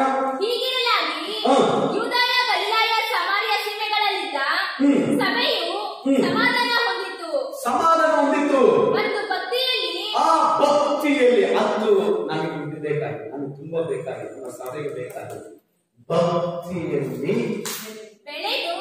ಭಕ್ತಿಯಲ್ಲಿ ಚೆನ್ನಾಗಿ ಅರ್ಥ ಮಾಡ್ತೀವಿ. ಎಲ್ಲ ಹೇಳಿ, ಭಕ್ತಿಯಲ್ಲಿ ಭಕ್ತಿ ಇದೆ, ಬೆಳೀತಾ ಇಲ್ಲ. ಅನ್ಯರಾಗಿದ್ದಾಗ ಬಿದ್ದು ಭಕ್ತಿ ತೋರಿಸ್ತಾರೆ. ಜೀವವುಳ್ಳ ದೇವರು. ಅದಕ್ಕೆ ದೇವರ ವಾಕ್ಯ ಹೇಳ್ತದೆ, 1 ಥೆಸಲೋನಿಕ 1ನೇ ಅಧ್ಯಾಯ 9ನೇ ವಾಕ್ಯ ಯಾರಾದ್ರೂ ಓದುವುದು ಕೇಳೋಣ. ಅಲ್ಲೇ ಇರುತ್ತೆ, ಜೀವವುಳ್ಳ ಸತ್ಯ ದೇವರು. ಯಾವ ದೇವರು ನಾವು ಆರಾಧಿಸುವಂತ ದೇವರು? ಜೀವವುಳ್ಳ ಸತ್ಯ ದೇವರು. ಅನ್ಯರಾಗಿದ್ದಾಗ ದೇವರು ಯಾವಾಗ ಗೊತ್ತಿದ್ದಾಗ ಅಡ್ಡ ಬಿದ್ದು ಭಕ್ತಿ ಭಯ ಬೆಳಿಗ್ಗೆ 4 ಗಂಟೆಗೆ ಚನೆಯಲ್ಲಿ ಸ್ನಾನ ಮಾಡಿ ಏನೇನ ಮಾಡ್ತಾ ಇದ್ವಿ. ಸತ್ಯವಾದ ದೇವರು ತಿಳಿದು ಭಕ್ತಿ ಬೆಳೆಯದೆ ಹೋಗ್ತಾರೆ. ಇವತ್ತು ಬುದ್ಧಿ ಇದೆ, ಭಕ್ತಿ ಇಲ್ಲ. ಜನರಿಗೆ ಬುದ್ಧಿ ಇದೆ, ಭಕ್ತಿ ಇಲ್ಲ. ದೇವರ ಭಕ್ತಿ ಇಲ್ಲ. ಎಷ್ಟು ದಿನ ಬೆಳಿಗ್ಗೆ ನಾವು ಸ್ನಾನ ಮಾಡಿ ಎಲ್ಲಿಂದ ಹೋಗಿದ್ದೀವಿ, ಸಮಾಧಾನ ಸ್ಥಿತಿಯಲ್ಲಿ ಆದರೂ ಏನನ್ನ ಮಾಡಕ್ ಹೋಗ್ತಾ ಇದ್ದೀವಿ. ಹೊರ ವಾಕ್ಯ ನಾವು ನಿಮ್ಮಲ್ಲಿಗೆ ಬಂದಾಗ ನೀವು ಎಂಥ ಮನಸ್ಸಿನಿಂದ ನಮ್ಮ ಬೋಧನೆಯನ್ನು ತಿಳಿದರೋ ಅದನ್ನು ಕುರಿತು ಅಲ್ಲಿಯ ಜನರು ತಾವೇ ಹೇಳ್ತಾರೆ. ಅದು ಮಾತ್ರವಿಲ್ಲದೆ ನೀವು ವಿಗ್ರಹಗಳನ್ನು ಬಿಟ್ಟು ದೇವರ ಕಡೆಗೆ ತಿರುಗಿಕೊಂಡು ನೋಡಿ, ಚೆನ್ನಾಗಿ ಅರ್ಥ ಮಾಡ್ಕೊಳ್ಳಿ. ನಮ್ಮ ದೇವರು ಕಲ್ಲಲ್ಲೋ ಫೋಟೋದಲ್ಲೋ ಶಿಲುಬೆಯಲ್ಲಿ ಇರುವಂತಹ ದೇವರ ಅಲ್ಲ. ಏನಂತೆ? ಏನಮ್ಮ ನಾವೇನ್ ಮಾಡ್ತೀವಿ? ದೇವರ ಮಣ್ಣಲ್ಲಿ ಹಾಕಿ ಮುಚ್ಚಿಬಿಟ್ಟು ಯೇಸು ಸ್ವಾಮಿ ಜೀವವುಳ್ಳ ದೇವರು, ಅವರ ಸತ್ಯವಾದ ದೇವರು, ನಮ್ಮ ಕಣ್ಣೀರನ್ನು ಕಾಣುವ ದೇವರು, ನಮ್ಮ ಹೋರಾಟವನ್ನು ಕೇಳುವ ದೇವರು, ನಮಗೆ ನಮ್ಮ ಉಪದ್ರವವನ್ನು ನೋಡುತ್ತಾರೆ ಎನ್ನುವ ದೇವರು, ಅದಕ್ಕೆ ನಮ್ಮನ್ನು ಹೆಚ್ಚಿಸುವ ದೇವರು.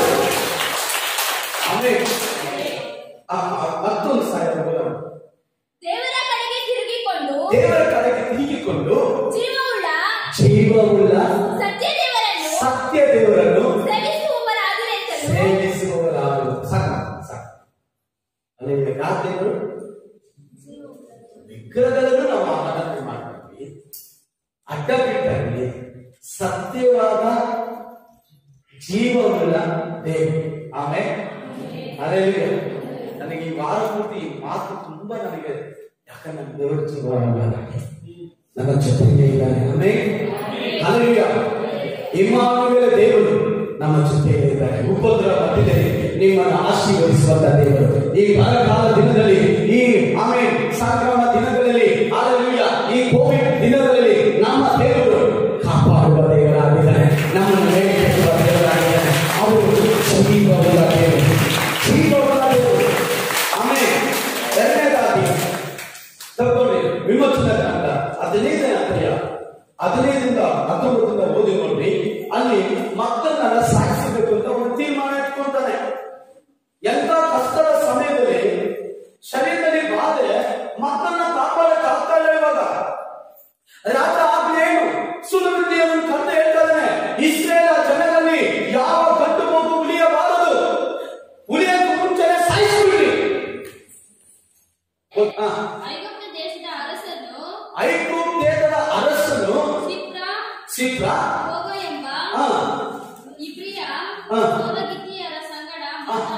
ಮಾತಾಡಿ ಅವರಿಗೆ ಇಬ್ರಿಯ ಹೆಂಗಸರಿಗೆ ಹೆರಿಗೆ ಮಾಡಿಸುವಾಗ ದೊಡ್ಡ ಮಗುವಾಗಿದ್ದರೆ ಕೊಲ್ಲಬೇಕು. ಸಾಕುಡಮ್ಮ ಮಿಕ್ಕಿದೆಲ್ಲ ಓದಿ ನೋಡ್ಕೊಳ್ಳಿ. ಆಮೇಲೆ 15ರಿಂದ 19 ನೀವು ಮನೆಗೆ ಹೋಗಿ ನೋಡ್ಕೊಳ್ಳಿ. ಸಮಯ ನಾನು ಹೇಳ್ತೀನಿ ನೋಡ್ರಿ. ಹಿಂಸೆ ಜಾಸ್ತಿ ಆಯ್ತು. ಇವಾಗ ಏನ್ ಮಾಡ್ತಾ ಇದ್ದಾರೆ, ಮಕ್ಕಳನ್ನ ಕೊಲ್ಲಬೇಕು. ಯಾರು ಸ್ವಲ್ಪ ಅರ್ಥ ಮಾಡ್ಕೊಳ್ಳಿ. ಎಷ್ಟೇ ಕಷ್ಟ ಇದ್ರು ಆ ಮಕ್ಕಳು ನೋಡುವಾಗ ಕಷ್ಟ ಮಾಡ್ಕೊಂಡು ಅವ್ರೇನ್ಪ ಮಕ್ಕಳು ನಮಗೆ ಏನ್ ಮಾಡ್ತಾರೆ, ಏನಪ್ಪ ಮಕ್ಕಳು ಅಲ್ಲಿ ಅಂದ ಎಷ್ಟೋ ಕಷ್ಟಪಟ್ಟು ಬಂದ್ರೆ ಮನೆ ಬಂದು ಮಕ್ಕಳ ಹತ್ರ ಆಟ ಇರುವಾಗ ಆ ಕಷ್ಟ ಎಲ್ಲ ಹೋಗುತ್ತೆ. ಈ ಸೈತಾನ ಟಾರ್ಗೆಟ್ ಏನು, ಆ ಮಕ್ಕಳ ಮೇಲೆ ಗುರಿ. ಯಾವ ಮಕ್ಕಳು? ಅದು ಗಂಡು ಮಕ್ಕಳು. ಹೇಳಿದ್ರು ಗಂಡು ಮಕ್ಕಳು ಏನ್ ಮಾಡ್ಬೇಕಂದ್ರೆ ಕೊಲ್ಲಬೇಕು. ಇವರ ಸಂತಾನ ಅಭಿವೃದ್ಧಿ ಆಗಬಾರದು, ಇವರು ಏಳಿಗೆ ಆಗಬಾರದು. ಏನಾಯ್ತು ಮುಂದೆ ಹೋಗೋಣ, ಅದನ್ನ ನಾವೇ ಮಾಡ್ಕೊಂಡು ನೀವು ಹಿರಿಯ ಹೆಸರಿಗೆ ಹೆರಿಗೆ ಮಾಡಿಸುವಾಗ ಅವರು ಹೆರುವುದು ಗಂಡು ಮಗುವಾಗಿದ್ದರೆ ಕೊಲ್ಲಬೇಕು, ಹೆಣ್ಣಾಗಿದ್ದರೆ ಉಳಿಸಬೇಕು ಎಂದು ಹೇಳಿದನು. ಆದರೆ ಸುಲಗಿತ್ತಿಯರು ದೇವರಿಗೆ ಭಯಪಡುವವರಾದ್ದರಿಂದ ಐಗುಪ್ತರ ಅರಸನ ಮಾತಿನಂತೆ ಮಾಡದೆ ಗಂಡು ಮಕ್ಕಳನ್ನು ಉಳಿಸಿದರು. ಆಗ ಐಗುಪ್ತರ ಅರಸನು ಅವರನ್ನು ಕರೆಸಿ, ನೀವು ಅವರ ಗಂಡು ಮಕ್ಕಳನ್ನು ಉಳಿಸಿದ್ದೇನು, ಹೀಗೆ ಯಾಕೆ ಮಾಡಿದ್ದೀರಿ ಎಂದು ಕೇಳಲು ಸುಲಗಿತ್ತಿಯರು ಫರೋಹನಿಗೆ, ಇಬ್ರಿಯ ಸ್ತ್ರೀಯರು ಗಮನಿಸಿ, ಇಬ್ರಿಯ ಸ್ತ್ರೀಯರು ಐಗುಪ್ತ ಸ್ತ್ರೀಯರಂತ ಅಲ್ಲ. Amen, hallelujah. ಹೇಳಿ, ದೇವ ಮಕ್ಕಳು ಲೋಕದವರಿಗೆ ವ್ಯತ್ಯಾಸ ಇರುತ್ತೆ. ಕೈ ತಟ್ಟಿ ಜೋರಾಗಿ ಅವರು ಚಿಂತನೆ ದೇವರು ಇರ್ತಾರೆ. ಆಮೇಲೆ ಐಗುಪ್ತ ಸ್ತ್ರೀಯರು, ಆಮೇಲೆ ಇಬ್ರಿಯ ಸ್ತ್ರೀಯರಿಗೆ ವ್ಯತ್ಯಾಸ ತೋರಿಸಿದಾಗ ದೇವರಾದ ಕರ್ತನು ನಮ್ಮ ಕುಟುಂಬಕ್ಕೆ, ಅವರ ಕುಟುಂಬಕ್ಕೆ ಅದು ವ್ಯತ್ಯಾಸ ತೋರಿಸುವುದು. ಆಮೇಲೆ ಐಗುಪ್ತದಲ್ಲಿ ಕಷ್ಟ, ಹೋರಾಟ, ಹಿಂಸೆ, ಆ ಸೊಕ್ಕದ ಮಕ್ಕಳ ಸಾಯ್ತಾರೆ. ಆದ್ರೆ ಇಸ್ರೇಲ್ ಜನರಿಗೂ ಸಂತೋಷ, ಉಲ್ಲಾಸ, ಹರ್ಷ.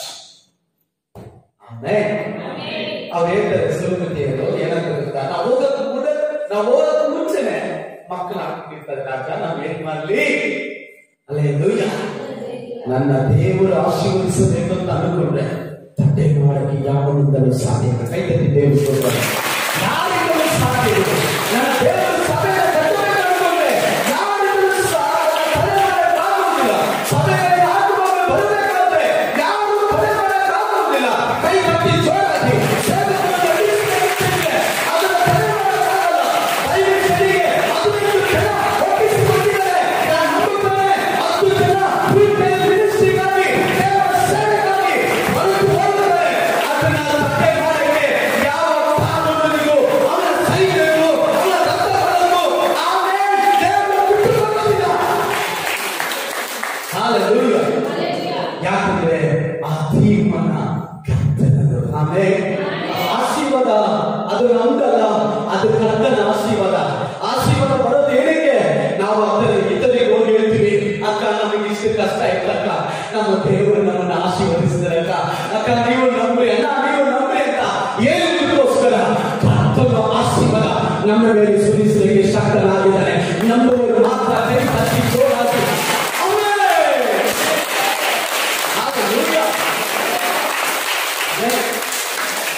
ಇದರಿಂದ ಸೂರ್ಯಮಿತ್ರ ಕಂಗಳಲ್ಲಿ ಈ ಬೇಗ ಸ್ತ್ರೀಗೆ ದಯ ದೊರಕಿತು. ಆಮೇಲೆ ಅಲ್ಲೆಲ್ಲೂಯಾ. ದೇವರು 2ನೇ ಕಾಲ ನಮ್ಗೆ ಏನ್ ಮಾಡ್ತಾರೆ? ದಯ ದೊರಕುವಂತೆ ಮಾಡ್ತಾರೆ. ಇದೆಲ್ಲ ಬರ್ಕೊಳ್ಳಿ. ನಾನು ಕೆಲವು ವಾಕ್ಯಗಳ ಹೆಸರನ್ನು 9:9 ಅದರ ಓದುವ ಸಮಯ ಇಲ್ಲ. ದೇವರ ಆಲಯವನ್ನು ಕಟ್ಟಕ್ಕೆ, ಆಮೇಲೆ ಅರಸರ ಕಣ್ಗಳಲ್ಲಿ ಅವನಿಗೆ ದಯ ದೊರಕಿತು. ಆಮೇಲೆ ಆದಿಕಾಂಡ 39 ಆಮೇಲೆ 21, 22 ಓದುವಾಗ ಯೋಸೇಫನಿಗೆ ದಯ ದೊರಕಿತು. ದಾನಿಯೇಲನು ಆಮೇಲೆ 1ನೇ ಅಧ್ಯಾಯ 9ನೇ ವಾಕ್ಯವನ್ನು ನೋಡ್ತೇವೆ. ಆಮೇಲೆ ಅಲ್ಲಿರುವಂತಹ ದೊಡ್ಡ ದೊಡ್ಡ ಅಧಿಕಾರಿಗಳ ಕಣ್ಗಳಲ್ಲಿ ಆ ದಾನಿಯೇಲನಿಗೆ ದಯ ದೊರಕಿತು. ಹೆಸರು 2:9 ನೋಡ್ತೀವಿ. ಅರಸನ ಕಣ್ಗಳಲ್ಲಿ ಹೆಸರಿಗೆ ದಯ ದೊರಕಿತು. ಆಮೇಲೆ ಹಲ್ಲೆಲೂಯಾ. ನಮ್ಮ ದೇವರು ನಮಗೆ ದಯ ದೊರಕುವಂತೆ ಮಾಡುತ್ತಾನೆ. ಹಲ್ಲೆಲೂಯಾ. ಎಷ್ಟು ಜನ ಸಂತೋಷವಾಗಿದ್ದಾರೆ? ನಮ್ಮ ದೇವರು ನಮಗೆ ದಯ ದೊರಕುವಂತೆ ಮಾಡುವುದಕ್ಕೆ ಶಕ್ತನಾಗಿದ್ದಾರೆ. ಹಲ್ಲೆಲೂಯಾ. ಹಲ್ಲೆಲೂಯಾ. ಕಷ್ಟಗಳಿಗೆ ಎಷ್ಟು ಬಂದರೂ, ಶೋಧನೆಗಳು ಎಷ್ಟು ಬಂದರೂ ಕೂಡ ನಮ್ಮ ದೇವರು ನಮ್ಮ ಕೈ ದೇವರ ಜನ.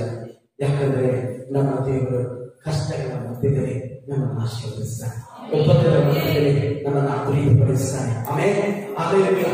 ಯಾರು ನಮ್ಮನ್ನು ನಾಶಪಡಿಸಬೇಕು ಅನ್ಕೊಂಡಿದ್ರು ಅಲ್ಲಿಂದಲೇ ದಯ ದೊರಕುವಂತೆ ದೇವರು ಸಹಾಯ ಮಾಡ್ತಾನೆ. ದಯ ನಮ್ಮ ಮೇಲೆ, ಕರ್ತನ ದಯ ನಮ್ಮ ಮೇಲಿದೆ. ಆಮೇಲೆ ಉಪದ್ರವ ಹೇಳಿ ಇವತ್ತು ನಾವು ಕಳೆದ ವಾರದಲ್ಲಿ ನಾವು ಅಲ್ಲ ದೇವರ ಪ್ರಾರ್ಥನೆ ಮಾಡಿದ್ವಿ.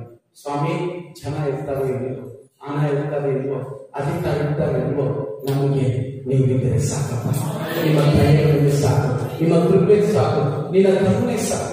ಇಷ್ಟೇ ನಮಗೆ ಬೇಕಾಗುತ್ತೆ. ಆಮೇಲೆ ಅವನ ದಯ ನಮ್ಮ ಮೇಲೆ ಇದ್ದರೆ ನಾವೆಲ್ಲ ಮಾಡಬಹುದು. ದಯ ವಾಕ್ಯ ಹೇಳ್ತಾರೆ, ಯೇಸುವಿನ ಮೇಲೆ ದೇವರ ದಯ ಮನುಷ್ಯರ ದಯ ಇರ್ತದೆ. ಆಮೇಲೆ ಯಾರ ಮೇಲೆ? ಯೇಸುವಿನ ಮೇಲೆ ಏನಿತ್ತು? ದೇವರ ದಯವು ಮನುಷ್ಯರ ದಯಗಳು ಬೆಳೀತಾ ಇರುತ್ತೆ. ಯೇಸು ಸ್ವಾಮಿ ಇವತ್ತು ನಮಗೂ ದೇವರ ಪ್ರಾರ್ಥನೆ ಮಾಡೋಣ. ನಿಮ್ಮ ದಯೆಯೂ ಇರಬೇಕು, ಸುತ್ತಲಿರುವಂತ ಎಲ್ಲ ಜನರ ದಯೆ ನಮ್ಮ ಮೇಲೆ ಇರಬೇಕು. ಹಲ್ಲೆಲೂಯಾ. ಆಮೇಲೆ ನಂತರ ಬರೋ ದಿನಗಳಲ್ಲಿ ನಮಗೆ ಸಹಾಯ ಮಾಡಕ ಜನರು ದೇವರು ಎಬ್ಬಿಸ್ತಾರೆ, ಸೇವೆ ಮಾಡಕ್ಕೆ ಜನರು ದೇವರು ಎಬ್ಬಿಸ್ತಾರೆ, ಸಭೆಯನ್ನು ಕಟ್ಟಕ್ಕೆ ದೇವರು ಎಬ್ಬಿಸ್ತಾರೆ, ಸಭೆಯನ್ನು ಕಟ್ಟಕ್ಕೆ ಹಣ ಕೊಡಕ್ಕೆ ಜನರನ್ನು ದೇವರು ಎಬ್ಬಿಸ್ತಾರೆ. ನಂಬುವರು ಮಾತ್ರ ಕೈ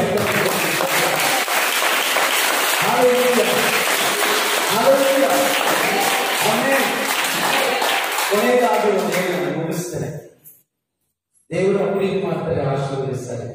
ಆದರೆ ದೇವರು ನಮ್ಮ ಹತ್ರ ಕೇಳಿದ್ರು ಒಂದು ತೀರ್ಮಾನ ಕೇಳ್ತಾರೆ. ಒಂದೇ ಒಂದು ತೀರ್ಮಾನ, ಅದನ್ನ ಹೇಳಿ ನಾವು ಮುಗಿಸ್ತಾರೆ. ಮೋಶೆ ಅವನ ಜೀವಿತದ ಒಂದು ತೀರ್ಮಾನ ಇಟ್ಕೊಂಡ. ಆಮೇಲೆ ಒಂದು ಉಪದ್ರವದಲ್ಲಿ ಅಭಿವೃದ್ಧಿ ಪಡಿಸ್ತಾರೆ, ಉಪದ್ರ ಕಷ್ಟಗಳಲ್ಲಿ ದಯ ತೋರಿಸ್ತಾರೆ. ಮೂರನೇದಾಗಿ ನಾವು ತಕ್ಕೊಳ್ಳುವಂತ ತೀರ್ಮಾನದಲ್ಲಿ ದೇವರು ನಮ್ಮನ್ನು ಆಶೀರ್ವದಿಸ್ತಾರೆ. ಇಬ್ರಿಯರ ಪುಸ್ತಕ 10ನೇ ಅಧ್ಯಾಯ 25ನೇ ವಾಕ್ಯ. ನಾನು ಇದನ್ನು ಹೇಳಿ ಮುಗಿಸ್ತೇನೆ. ಓದಿದಾಗ ಅನುಭವಿಸುವುದಕ್ಕಿಂತ ದೇವರ ಜನರೊಂದಿಗೆ ಕಷ್ಟವನ್ನು ಅನುಭವಿಸುವುದೇ ಒಳ್ಳೆಯದೆಂದು ತೀರ್ಮಾನಿಸಿಕೊಂಡನು. ಸಾಕು. ಇವಾಗ ನಿಮ್ಮ ತೀರ್ಮಾನ ತುಂಬಾ ಮುಖ್ಯ. ಲೋಕನೂ ಇದೆ, ಲೋಕ ಇದೆ, ಸಭೆಯೂ ಇದೆ. ಲೋಕದ ಕೆಲಸಗಳಿದೆ, ಪರಲೋಕದ ಕೆಲಸನೂ ಇದೆ. ಲೋಕದ ಜನರಿದ್ದಾರೆ, ದೇವ ಜನರಿದ್ದಾರೆ, ಜೋಯಿಸರಿದ್ದಾರೆ, ಪಾಸ್ತಿ ಇದ್ದಾರೆ.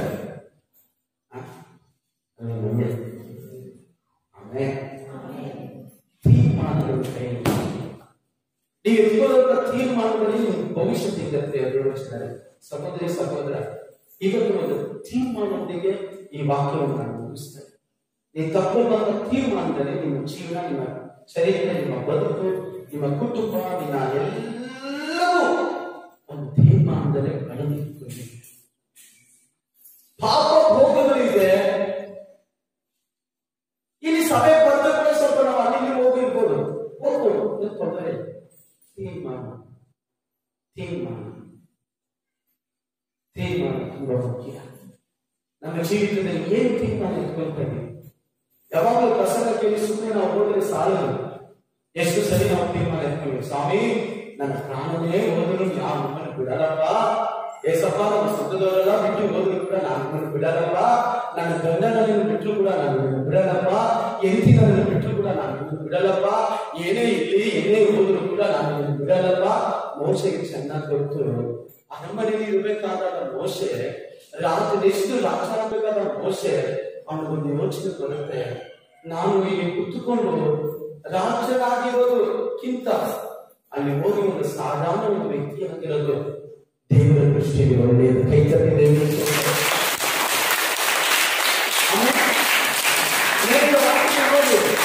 ಐಶ್ವರ್ಯದಲ್ಲಿ ಸಕಲ ವಿದ್ಯೆಯನ್ನು ಕಲಿತಿದ್ದ ಈ ಮೋಸೆ ರಾಜನ ಸಿಂಹಾಸನ ಪಕ್ಕದಲ್ಲಿ ಕುತ್ಕೊಂತಾರೆ. ಆ ರಾಜ ಸತ್ತೋದ್ರೆ ಇವರಿಗೆ ಅವಕಾಶ ಇದೆ, ರಾಜ ಆಗ್ಬೋದು, ಐದು ದೇಶವನ್ನೇ ಆಳ್ಬೋದು, ಸಾಮ್ರಾಜ್ಯವನ್ನು ಆಳ್ಬೋದು, ದೊಡ್ಡ ದೊಡ್ಡ ಕಾರ್ಯಗಳು ಮಾಡ್ಬೋದು. ಆದ್ರೆ ಪ್ರಿಯ ದೇವಚಂದ್ರೆ ಅವನ ಒಳಗಡೆ ಒಂದು ಯೋಚನೆ ಬರುತ್ತೆ, ಈ ಅಲ್ಪವಾದ ಪಾಪ ಭೋಗಕ್ಕೋಸ್ಕರ ನಾನು ಇರುವುದಕ್ಕಿಂತ ಸ್ವಲ್ಪ ಕಾಲ ಏನೇನೋ ಸ್ವಲ್ಪ ಕಾಲ ಕಷ್ಟಪಡೋದು, ಸಭೆಯಲ್ಲಿರೋದು, ಸೇವೆ ಮಾಡೋದು, ಆತ್ಮದ ಆದಾಯ ಮಾಡದೆ ಒಳ್ಳೆಯದು ದೇವರು ತೀರ್ಮಾನಿಸಿಕೊಂಡ. ಇವತ್ತು ನಿಮ್ಮ ಮುಂದೆ ಒಂದು ಆಯ್ಕೆ ದೇವರು ಕೊಡ್ತಾರೆ, ಒಂದು ತೀರ್ಮಾನ ಕೊಡ್ತಾರೆ, ನೀವು ಆಯ್ಕೆ ಮಾಡ್ತಾರೆ. ನಾನು ಯಾರು ಫೇಸ್ ಮಾಡಲ್ಲ, ಯಾರು ಇದು ಮಾಡಲ್ಲ. ನೀವು ಯೋಚನೆ ಮಾಡಿ, ನೀವು ಆರಂಭದಲ್ಲಿ ಬಂದಂತಹ ಸಭೆಯಲ್ಲಿ ಹೆಂಗಿದ್ರಿ, ದೇವರು ನಿಮಗೂ ಐಕ್ಯತೆ ಹೆಂಗಿತ್ತು, ದೇವರು ನಿಮಗಿಂತ ಒಡನಾಟ ಹೆಂಗಿತ್ತು, ಆ ಪ್ರಸನ್ನತೆ, ಆ ದೇವರನ್ನ ಆರಾಧಿಸೋದು, ದೇವರನ್ನ ಪ್ರಾರ್ಥಿಸೋದು, ಸೇವೆ ಮಾಡೋದು, ಸಭೆಯಲ್ಲಿ ನಿಂತುಕೊಳ್ಳೋದು, ಸಭೆ ಅಗತ್ಯಕ್ಕಾಗಿ ಪ್ರಾರ್ಥಿಸೋದು, ಪಾಸ್ಟರ್ಗಾಗಿ ಪ್ರಾರ್ಥಿಸೋದು, ದೇವರ ಜನರಿಗೋಸ್ಕರ ಪ್ರಾರ್ಥಿಸೋದು, ಎಲ್ಲಾ ದೇವರ ಜನರಿಗೋಸ್ಕರ ಪ್ರಾರ್ಥಿಸೋದು, ಹಾಗೆ ಹೇಗಿತ್ತು ತೀರ್ಮಾನ, ಇವಾಗ ನಿಮ್ಮ ತೀರ್ಮಾನ ಯಾವ ಮಟ್ಟಕ್ಕಿದೆ? ಮೋಸೆ ಗೊತ್ತು, ನಾನು ಐಗುಪ್ತದಲ್ಲಿ ತುಂಬಾ ದಿನ ಇರಲ್ಲ, ಅದಕ್ಕೆ ಅವ್ರು ಹೇಳ್ತಾರೆ ಸ್ವಲ್ಪ ಕಾಲ ನಾನು ಕಷ್ಟಪಡೋದೇ ಒಳ್ಳೆಯದು. ಆಮೇಲೆ ಅಲ್ಲೇಲೂಯಾ. ಇವತ್ತು ನಿಮ್ಮನ್ನು ನೋಡಿ ಕೇಳ್ತೀನಿ, ನಿಮ್ಗೆ ಆಗೋರು ಇರ್ಬೋದು, ಆ ಗೌರ್ಮೆಂಟ್ ಅವರು ಇರ್ಬೋದು, ಇಲ್ಲ ಸರ್ಕಾರ ಇರ್ಬೋದು, ಗ್ರಾಮಸ್ಥರು ಇರ್ಬೋದು. ನೋಡಮ್ಮ, ನೀನು ಚರ್ಚೆಗೆ ಹೋದ್ರೆ ನೀವು ರೇಷನ್ ಕಾರ್ಡ್ ಇಲ್ಲ, ಎಷ್ಟು ಜನ ಬರ್ತಾರೆ ಸರ್? ನೀವು ಚರ್ಚೆಗೆ ಹೋದ್ರೆ ನೀವು ನೀರು ಕೊಡಲ್ಲ, ಎಷ್ಟು ಜನ ಬರ್ತೀರಿ ಸರ್? ನೀನ್ ಚರ್ಚೆಗೆ ಹೋದ್ರೆ ಗ್ರಾಮದಲ್ಲಿ ಯಾರು ನಿಮ್ಮನ್ನು ಮಾತಾಡ್ತಾರೆ, ಯಾವ ಕುಟುಂಬದವರು ನಿಮ್ಮನ್ನು ಮಾತಾಡ್ತಾರೆ, ಎಷ್ಟು ಜನ ಬರ್ತಾರೆ ಸರ್? ತೀರ್ಮಾನ ಎತ್ಕೊಳ್ಳೋದು ದೊಡ್ಡದಲ್ಲ, ಅದ್ರ ಪ್ರಕಾರ ನಡೆಯುವುದು ಒಳ್ಳೆಯದು. ಮೋಸ ಹೇಳ್ಬಿಟ್ಟು 2 ದಿನ ದೇವರ ಜನರಲ್ಲಿ ಕಷ್ಟಪಟ್ಟು, ಅಯ್ಯೋ ತುಂಬಾ ಕಷ್ಟ ಆಗ್ಬಿಟ್ಟು ಓಡೋಗ್ಬಿಟ್ಟು ಎಲ್ಲಿ ಐಗುಪ್ತ ದೇಶದಲ್ಲಿ ಹೋಗಿ ಅವನು ಎತ್ಕೊಂಡ ತೀರ್ಮಾನ ಕರೆಕ್ಟ್ ಆಗಿಲ್ಲ. ಅದಕ್ಕೆ ದೇವರ ವಾಕ್ಯ ಇರ್ತದೆ, ಎಷ್ಟೋ ಲಕ್ಷದ ಜನರನ್ನು ಅವನನ್ನು ನಡೆಸಿಕೊಂಡು ಬಂದ ಅವನ ತೀರ್ಮಾನ. Bible clear. ಮತ್ತೊಂದು ಸರಿ ಬರೋಣ. ಸ್ವಲ್ಪ ಕಾಲ ಪಾಪ ಭೋಗಗಳನ್ನು ಲೋಕ ಸ್ವಲ್ಪ, ಪಕ್ಷಗಳು ಸ್ವಲ್ಪ, ಲೋಕ ಕಾರ್ಯ, ಲೋಕದ ಜನರು, ಲೋಕದ ಕಾರ್ಯ, ನೇಮು ಪ್ರೇಮು, ಆಮೇಲೆ ಹಣ, ಆಮೇಲೆ ಸ್ನಾನ ಮಾನ, ಹೊಗಳಿಕೆ, ಕೀರ್ತಿ, ಎಲ್ಲ ಇರೋದು ಸ್ವಲ್ಪ ಕಾಲ. ಸ್ವಲ್ಪ ಕಾಲ ಭೋಗಗಳಿಗೋಸ್ಕರ, ಪಾಪ ಭೋಗಗಳಿಗೋಸ್ಕರ ಜೀವಿಸುವುದಕ್ಕಿಂತಲೂ ನೋಡಿ ಚೆನ್ನಾಗಿ ಹೇಳ್ತಾರೆ ಮೋಶೆ. ಅವ್ರಿಗೆ ಗೊತ್ತಾಗ್ಬಿಟ್ಟಿದೆ, ದೇವರ ಜನರಿಗೆ ಹೋದ್ರೆ ಕಷ್ಟ ಇದೆ, ಸಭೆಗೆ ಹೋದ್ರೆ ಕಷ್ಟ ಇದೆ, ದೇವರನ್ನ ಆರಾಧಿಸಿದ್ರೆ ಕಷ್ಟ ಇದೆ, ಪರವಾಗಿಲ್ಲ. ಆಮೇಲೆ ನಿಮ್ಮ ಮುಂದೆ ಹೇಳ್ತಾರೆ, ನೀನ್ ಚರ್ಚೆಗೆ ಹೋಗ್ಬೇಡ, ನಿನ್ ಮನೆಗೆ ಕೊಡ್ತೀವಿ, ನಿಮ್ ಮನೆಗೆ ಕೊಡ್ತೀವಿ, ನಿಮ್ ಮನೆಗೆ ನೀರು ಹಾಕ್ಸ್ಕೊಡ್ತೀವಿ, ನಿಮ್ಗೆಲ್ಲ ಕೊಡ್ತಾರೆ, ನೀವು ಯಾವಾಗ ನೀರು ಹಾಕ್ಸ್ತಾರೆ. ಮೋಸ ಹೇಳ್ತಾರೆ 3ನೇ ಧರ್ಮೋಪದೇಶ 30ನೇ ಅಧ್ಯಾಯ ಧರ್ಮೋಪದೇಶವನ್ನು 1ನೇ ವಾಕ್ಯದಲ್ಲಿ ನೋಡ್ತೀವಿ, ಜೀವವು ಮರಣವನ್ನು ಮುಂದೆ ಇರ್ತಾರೆ, ನೀವು ಆಯ್ಕೆ ಮಾಡಿಕೊಳ್ಳಿ. ಮರಣವು ಜೀವವು ನಿನ್ನ ಮುಂದೆ ಇರ್ತಾರೆ, ಆಶೀರ್ವಾದ ಶಾಪವು ಇರ್ತಾರೆ, ಯಾವುದು ಬೇಕಾದ್ರೂ ಆಯ್ಕೆ ಮಾಡಿಕೊಳ್ಳಿ. ನೀವು ಇವತ್ತು ತೀರ್ಮಾನಿಸಿಕೊಳ್ಳೋದು ಸುಮ್ಮನೆ ಲೋಕದ ಇರ್ಬೇಕು, ಕರೆಕ್ಟ್ ಆಗಿರುತ್ತೆ, ಇಲ್ಲ ಬಿಟ್ಟು ಹೋಗುದು. ನಮ್ಮ ಪಾಸ್ಪೋರ್ಟ್ ಕಳ್ಸ್ಕೊಟ್ಟಿದೆ, ಕರೆಕ್ಟ್ ಆಗಿ ಸೇವೆ ಮಾಡಿದ್ರೆ ಕರೆಕ್ಟ್ ಆಗಿ ಸೇವೆ ಮಾಡಿ, ಇಲ್ಲಾಂದ್ರೆ ಹೋಗ್ಬಿಟ್ಟು ಏನೋ ಒಂದು ಅಂಗಡಿ, ಚಿಕ್ಕ ಸಣ್ಣ ಅಂಗಡಿ ಆದ್ರೂ ಬದುಕೋರು. ನಾನು ನಿಮ್ಗೆ ಹೇಳ್ತೀನಿ, ಕರೆಕ್ಟ್ ಆಗಿರ್ಲಿ. ನಿಮ್ಮನ್ನು ನೋಡ್ದವ್ರು ದೇವರ ಮಕ್ಕಳು, ಇವರ ಅನುಭವ, ಇವರೆಲ್ಲ ಸಭೆಗೆ ಹೋಗ್ತಾರೆ, ಇವರು ದೇವರ ಮಕ್ಕಳ ಅನ್ನ. ಮೋಸ ಹೇಳ್ತಾರೆ, ಸ್ವಲ್ಪ ಕಾಲ ಕಷ್ಟಪಟ್ಟರು ಕೂಡ ನಾ ದೇವರ ಜನರ ಜೊತೆ ಸಭೆಯಲ್ಲೇ ಇರ್ತೀನಿ, ಸ್ವಲ್ಪ ಕಾಲ ಕಷ್ಟಪಟ್ಟರು ನಾನು ಸೇವೆಯಲ್ಲೇ ಇರ್ತೀನಿ. ಅಲ್ಲೇಲೂಯಾ. ಸ್ವಲ್ಪ ಕಾಲ ಕಷ್ಟಪಟ್ಟು ಕೂಡ ಆಮೇಲೆ ಯಾಕೆ ಕಷ್ಟಪಡ್ಬೇಕು? 2 ದಶಕಗಳಿಂದ 1ನೇ ಅಧ್ಯಾಯ 5ನೇ ವಾಕ್ಯ ಇರ್ತದೆ, ಯಾವ ರಾಜ್ಯಕ್ಕೋಸ್ಕರ ನೀವು ಕಷ್ಟಪಟ್ಟು. ಅಮ್ಮ ಇನ್ನೊಂದು ಕೆಳಗೆ ಸುಲಭವಾಗಿ ಹೋಗೋದಕ್ಕಾಗಲ್ಲ, ಬರಬೇಕು. ಈ ಬೈಬಲ್ ನಮ್ಗೆ ಅದನ್ನು ಟೀಚರ್ ಮಾಡಿದ ಸುಲಭವಾಗಿ ಪರಲೋಕ ಹೋಗಕ್ಕೆ ಯಾರು ಸಾಧ್ಯ, ಯಾರು ಸಾಧ್ಯ ಇಲ್ಲ. ಕಷ್ಟಪಟ್ಟು ಬರಬೇಕು. ಅತಿಸುವಂತ ಯೇಸು ಸಮಯ ಹೇಳ್ತಾರೆ, ವಿಶಾಲವಾಗಿರುವಂತಹ ಸ್ಥಳವು ಅದೇನಾಗಿದೆ, ಆರಾಮ ಎಷ್ಟೋ ಜನ ಹೋಗ್ತಾರೆ ವಿಶಾಲವಾಗಿರುವಂತಹ ಮಾರ್ಗದಲ್ಲಿ. ಆದ್ರೆ ಇಕ್ಕಟ್ಟು ಬಿಕ್ಕಟ್ಟು ಸ್ಥಳದಲ್ಲಿ ಹೋಗುವವರು ಎಲ್ಲಿಗೆ ಹೋಗ್ತಾರೆ? ಸ್ವಲ್ಪ ಕಷ್ಟ. ಹೇಳಿ ಪಕ್ಕದಲ್ಲಿ ಕಷ್ಟ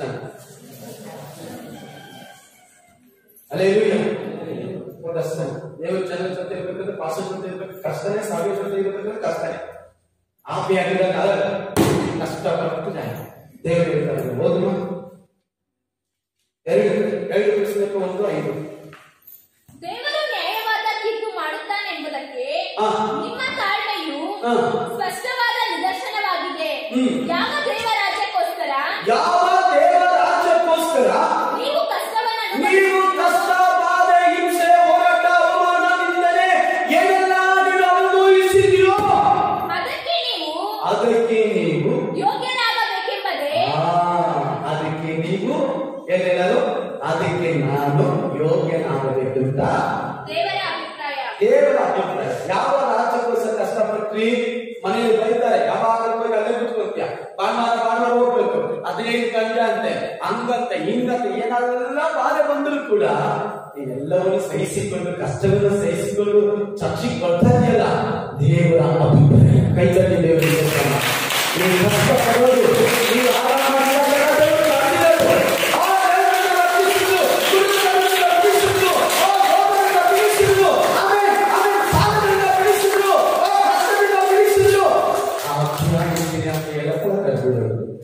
ದೇವರ ರಾಜ್ಯಕ್ಕೋಸ್ಕರ ಕಷ್ಟಪಡಲಿಕ್ಕೆ.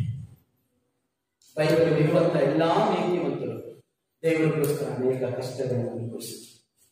ಬೇಕಾದ್ರೆ 2 ಕೊರಿಂಥ 12 ಅಧ್ಯಾಯದಲ್ಲಿ ಓದ್ರಿ, ಅವರಿಗಿಂತ ಯಾವ ತರ ಎಲ್ಲ ಕಷ್ಟಪಟ್ಟಾಗ ಸಮಯ ನಾನು ಮತ್ತೆ ಹೇಳಕ್ಕೆ ದೇವಚನೆ, ಯಾವ ರಾಜ್ಯಕ್ಕೋಸ್ಕರ ಕಷ್ಟಪಟ್ಟಿರೋ ಅದಕ್ಕೆ ಯೋಗ್ಯರಾಗಿದ್ದೀರ.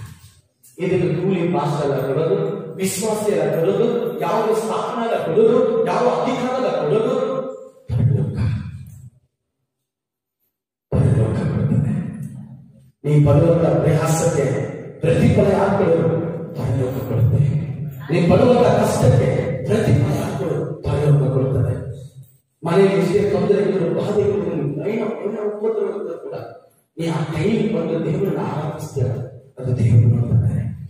ಯಾವ ರಾಜ್ಯಕ್ಕೋಸ್ಕರ ನೀವು ಕಷ್ಟಪಟ್ಟು ಅದಕ್ಕೆ ನೀವೆಲ್ಲ ಏನು ನಾನು ಹೇಳ್ತಾರೆ ದೇವರು ಹೇಳ್ತಾರೆ, ಈ ಕಷ್ಟಪಟ್ಟ ಪರಲೋಕಕ್ಕೆ ನೀವು ಎಲ್ಲ ನೋಡ್ತಾರಾಗಿ ನಾವು ಪ್ರಾರ್ಥನೆ ಮಾಡೋಣ. ದೇವರಿಗೆ ಉಳಿಸಿಕೊಳ್ಳೋಣ. ನನ್ನ ಜೀವ